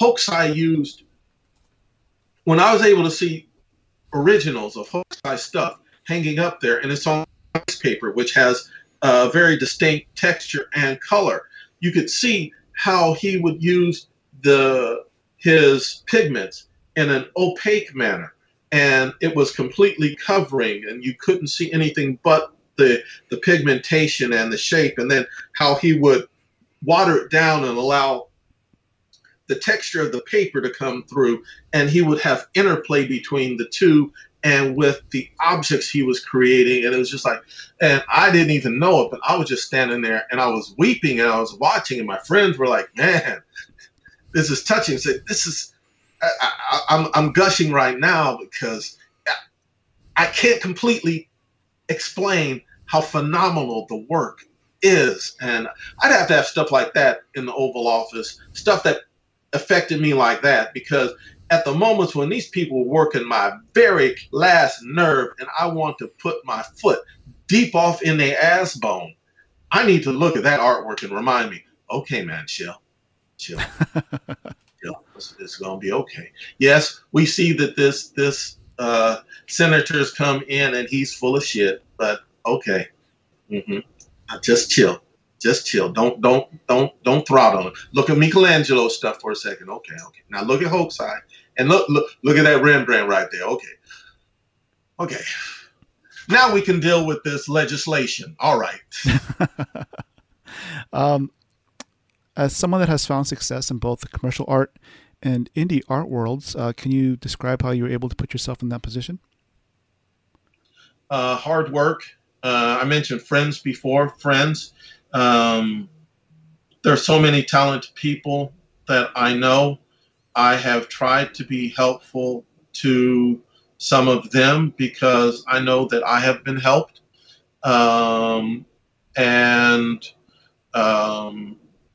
In the entertainment industry, I don't think I've been all that successful, but I'm close.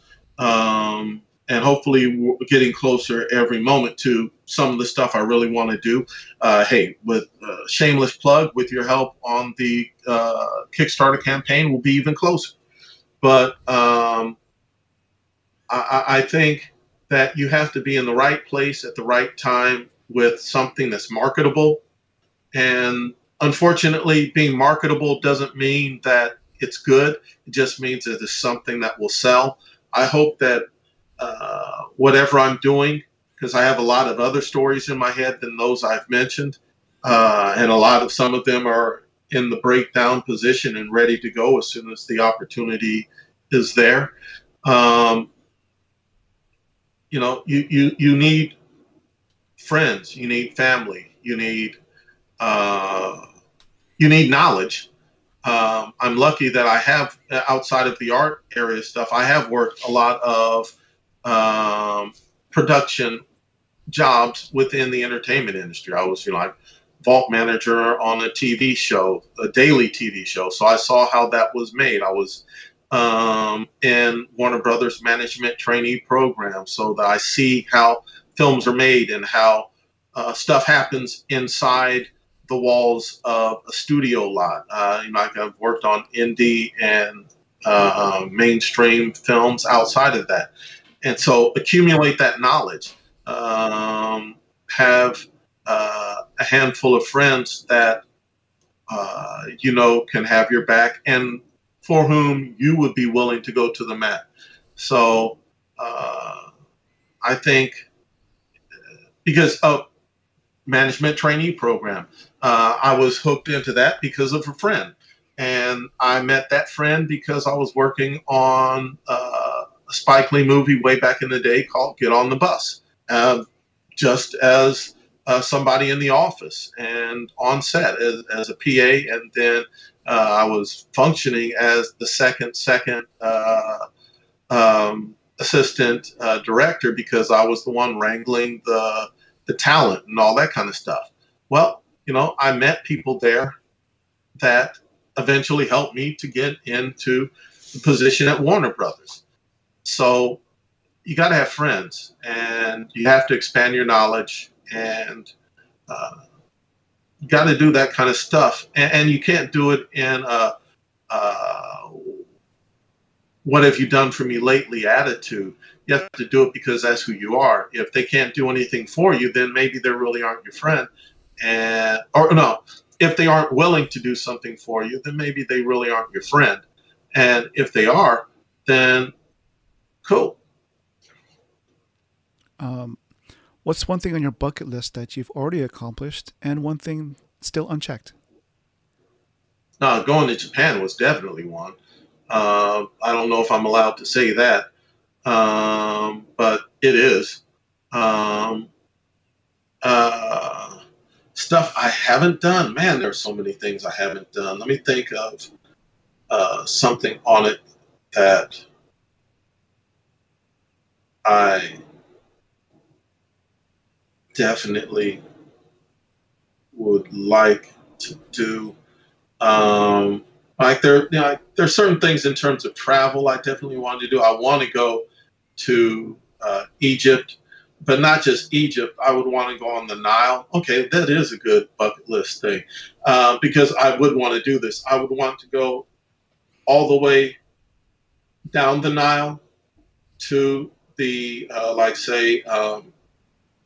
I know they changed the names of the lakes because they went back to the African names, but I can't remember what they are. But to both the Blue and White Nile's origins in Uganda and such. And I would like to also check out the ancient civilizations, especially Aksum, because way more people need to know about Aksum and its power. I mean, it straddled both the Somali Horn and the southern tip of Saudi Arabia and such. And seeing that area, as I said, I'm a history buff. So like when I went to, I was in Japan and I was in a place called Hiraizumi. And Hiraizumi is the place where Minamoto Yoshitsune was eventually killed. And if you've ever seen the story about the Minamoto brothers, the one Yoritomo who chased his brother to try to kill him because he was the last component that stood in the way of Yoritomo coalescing power around himself and the Kamakura shogunate. I think in the 12th century.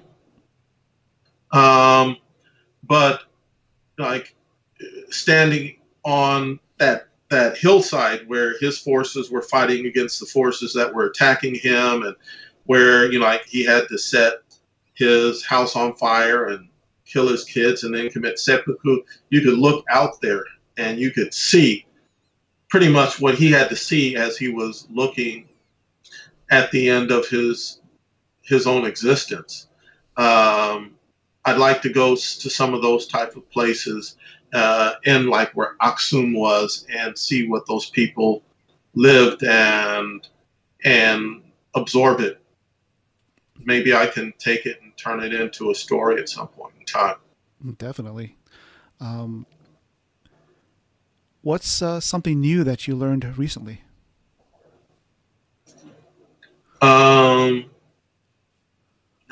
always learning stuff. The main stuff I've been learning recently have been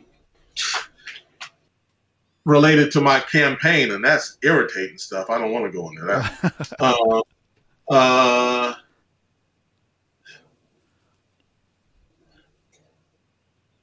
One thing that I have learned, no, it's not something I've learned, but something that's been reinforced, is that I have some really, really good and powerful women around me, and I'm blessed to have them in my existence. I know it sounds kind of like a dodge or whatever, but I'm serious. I mean, my wife, my cousin, my stepmom, my stepsister,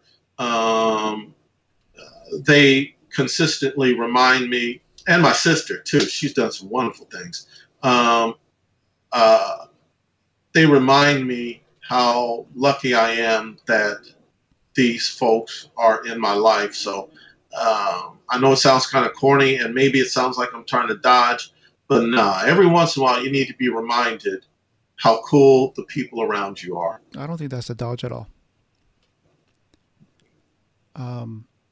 If I gave you $1 million, what would you do with it?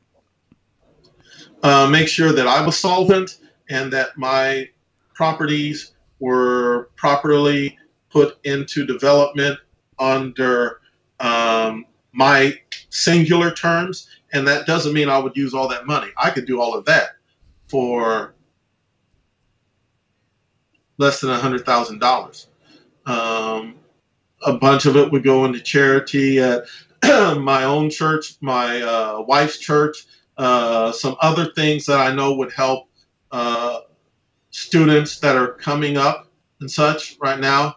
That still wouldn't take all of the money. I'd make sure that my family was good, my friends were good, bills they all got that are outstanding, they're paid. I would have some money. I'd have quite a bit of money left over after that, and it would be properly invested. And so after having done the stuff I did with my own IP, then I would say, all right, who wants to develop this stuff with me? And that would be bring in production partners. But having created it and having gone through a number of things with NDAs, contracts, and all that kind of stuff, I know what I would be looking for, what I would accept and what I wouldn't accept. And therefore, I would be in an even better position to protect myself personally and my own well-being, but also protect my creative commodity. So that's what I would do with that $1 million. You can see I thought about this stuff. So I could take you. Well, I'm not your hypothetical money. What's your PayPal account? I'm just joking. And my last question for this then around is, what do you think a Robert Roach in another universe is doing right now?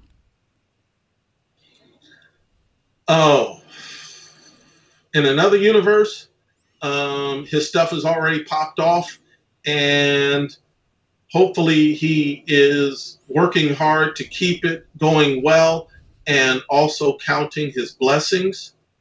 In a universe other than that, he is surrounded by children and grandchildren and trying to make their lives better. In a different universe, maybe he did take up that guy in the State Department's offer of a job, and he's in the diplomatic corps. So there's three options for you for what Robert Roach in another universe is doing. Got it. And for the next part of the podcast is called Superhero Shoutouts. You mentioned, the value of having, friends and family to help you out. Is there a person or a group of people that specifically has helped you along the way that you'd like to say thank you to? Oh, man. Of course. And I already talked about my family, love to my family, nuclear and beyond, both sides, the Roach side, which is filled with crazy people, and the Faulkner side, my mom's side, which is filled with crazy people, and friends from growing up in Marion, Indiana, to BU, to KIC, which is Conan International Center, all of that. So my love goes out to them and my appreciation goes out to them. But in terms of within the industry itself, you can go to no better place than talk to me about Hero Talk. Hero Talk was Black Superhero Museum's message board. And Black Superhero Museum no longer exists. Still love you, Omar Bilal. Thank you for creating it. Because a lot of the indie creative people who are still friends of mine, who are doing stuff, I encountered them at Hero Talk. And hopefully a guy from Hero Talk who's developing a documentary about it, Andre Owens, will get it done. And you'll be able to see the variety of people from Hero Talk who still interact with each other and are doing some excellent things. So I've gotten a lot of help from and encouragement from guys and gals at Hero Talk. I consider many of them friends and a lot of them fellow creatives, so they have been helpful. Take that back through the other layers of where I've been and how I've been blessed, and all the way back to Marion, Indiana, and that house on Hammaker Street where my parents birthed us 3 kids and raised us. Gotcha. Are there any other projects that you'd like to promote? I know you mentioned Ethereal earlier, and the cereal with your cereal campaign that you have going on. Thank you.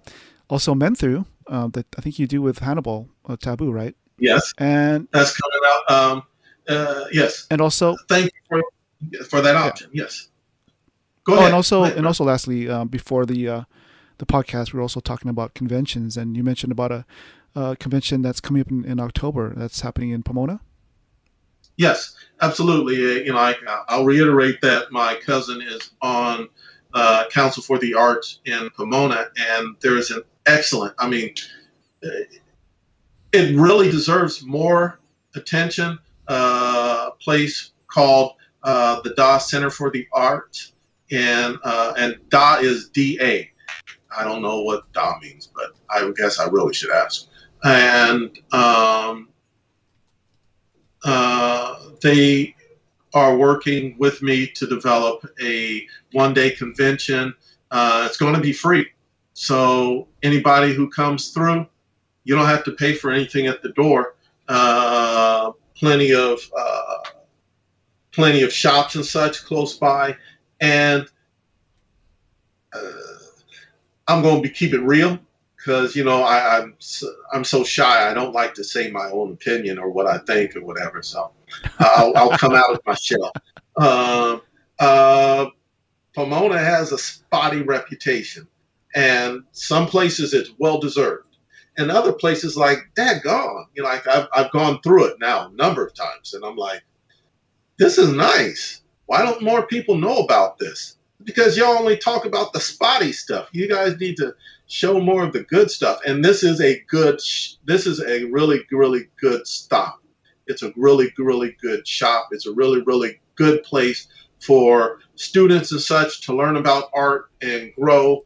But beyond that, it's an excellent joint for a comic convention, for a small one. If you remember what Black Comics Day was like in 2020 at World Beat, it's similar in vibe and even more expansive because the ceiling is higher and stuff than World Beat. It's got more facilities than World Beat did. Mm-hmm. And so it's a great spot. We want more folks to know about it. It'll be October 23rd. It's really not hard to get to. So and I have a great list of people who already said that they're coming through. I mentioned Jeff Thorne earlier. Depending on his schedule, he'll be there. Same thing with Todd Harris if he can get free. But, he's forever doing concept art and storyboards for Black Widow and Hawkeye and whatever else Disney Plus and Marvel are doing. He's doing the storyboard. So, I say that half derisively because I love me some Todd Harris. But, he'll be there too. And I mentioned Andre Owens. He'll be through there. Ray Anthony Height. There's going to be some really, really high-level, talented people, principally people of color, but not exclusively, coming through. And we'll have much more graphics and much more publicity about it as August starts to kick off. But please, if somebody out there is thinking, hey, I want to go someplace, it's going to be cool, it's going to be safe, and creative stuff out the wazoo, October 23rd at the Da in Pomona. It's in downtown Pomona, near Gary Street, Garey. So it's fairly easy to get to. So I'm looking forward to that. In terms of my own stuff, definitely Ethereal at operative.net.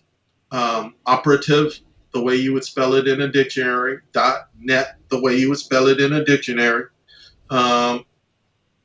And as far as Ethereal is concerned, man, I could eat up another hour talking about it, but I won't. What I have done, people have compared him to Conan in that he is in a pre-history era, but I thought of when I would have said him, and he's probably like about 65,000 years ago. So in a fantastical world, of course. But at that time, it was right before the last ice age. And so even though there are people of European descent in the storyline, Europe is not the center of the world at that time culturally. It was more in Africa and Asia. And I do have an area in my storytelling from Europe that is almost like Atlantis in the way it's being presented, but the initial stories in Ethereal take place in Africa, subcontinent of Asia, rolling through what would have been a pre-configuration of Japan. And then when he boomerangs coming back to Africa for his revenge, he crosses through China, through the northern area of Central Asia and back. And so all of the storytelling in there in terms of the kingdoms and civilizations and such that he encounters are pre-configurations of, like, say, ancient India or Persia,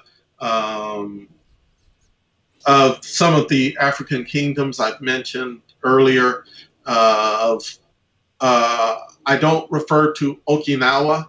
I refer to the Ryukyu kingdom there and such. So I've tried to develop my storyline, and I have the overview of Ethereal.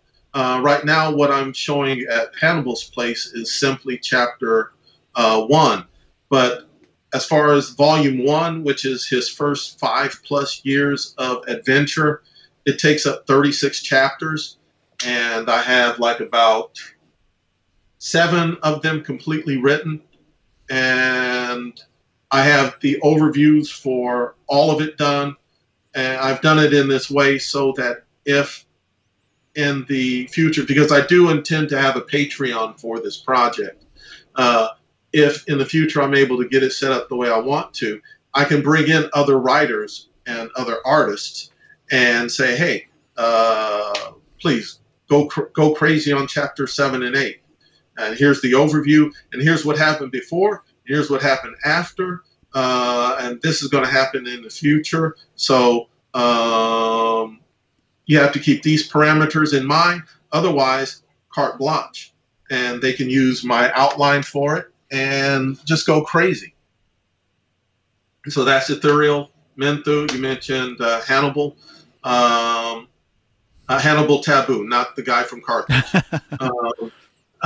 Great creator and a great personality, good guy to have as a friend, you know.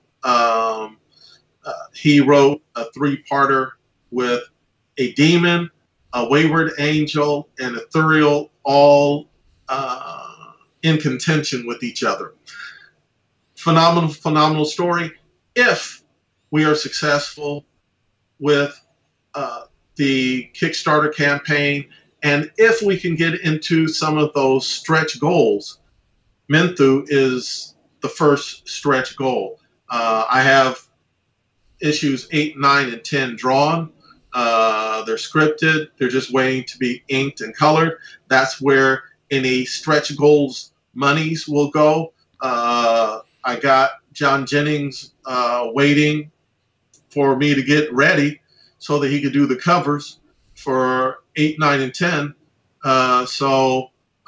And I've already started on number 12, which deals with an alien menagerie that gets set loose in Los Angeles, and Menthu and his new alien friends having to deal with that to corral these crazy animals that are tearing up LA. Menthu is ready to go. You know, like I said, and like a lot of guys that you've interviewed have said, give us that money, we're ready to go. That's right. We're ready to go. Where are some of the best places for our audience to connect and follow you online?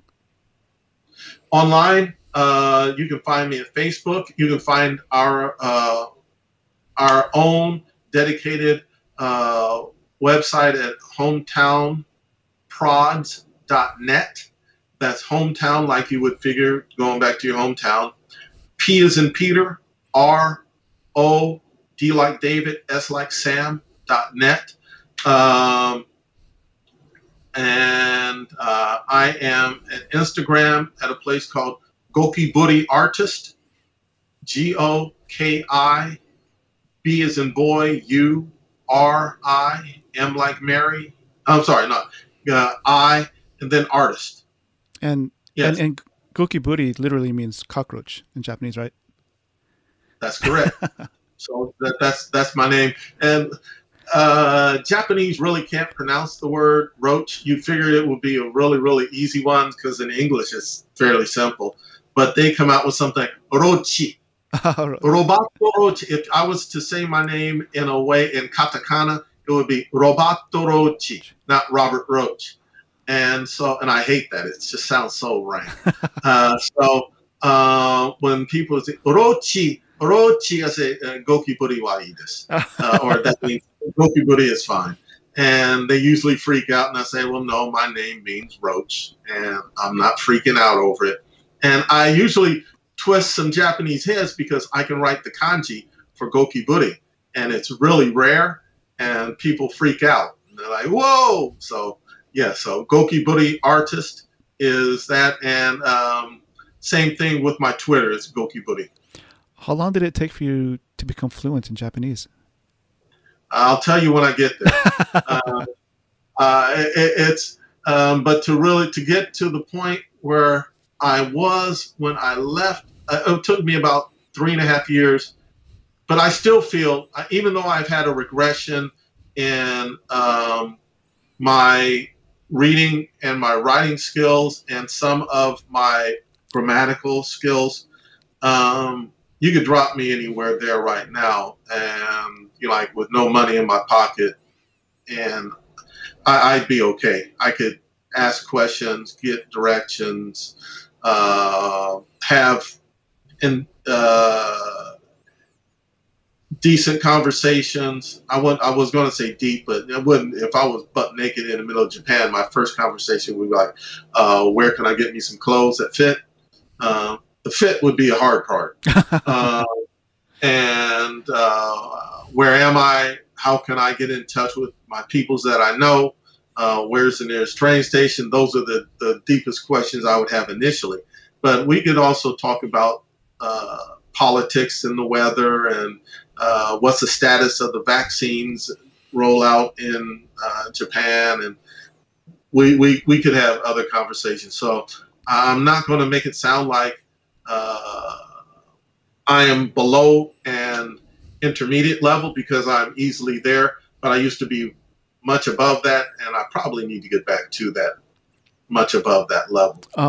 We're recording this podcast. It's about 1:30 in the afternoon, and it's about lunchtime. So, like, if you were to say, where is the best katsu curry in town, how would you say that in Japanese? この町の一番美味しいカツカレーの店はどこにありますか？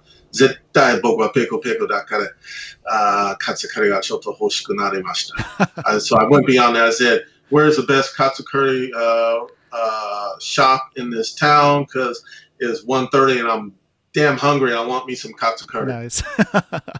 I guess to close out the show, what kind of advice can you give to someone that is struggling to reconcile the creative and business sides of being an independent artist? Ooh, reconciliation. I mean, you are the reconciler, because these two things are not necessarily together, but you bring them together within your own self. Have knowledge of both. Have knowledge of the business side of stuff that you're dealing with. And if you don't have knowledge, get some experience so that then you have that knowledge. Now, the experience may cost you like a level or two of your skin, because sometimes it's like that.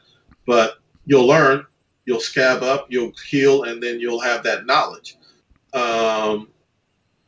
Nonetheless, have knowledge of the creative side of stuff that you really, really, really want to do, and why you want to do it. You can't want to do this painting stuff because your mama told you we're good. That can't be it. That can be part of it, but it can't be the main part of it. It can't be because you were teased in school and you're going to prove them all wrong. That can be part of it. It can be a motivator, but it can't be your main reason. Know why you're doing it. Know what you can do with it.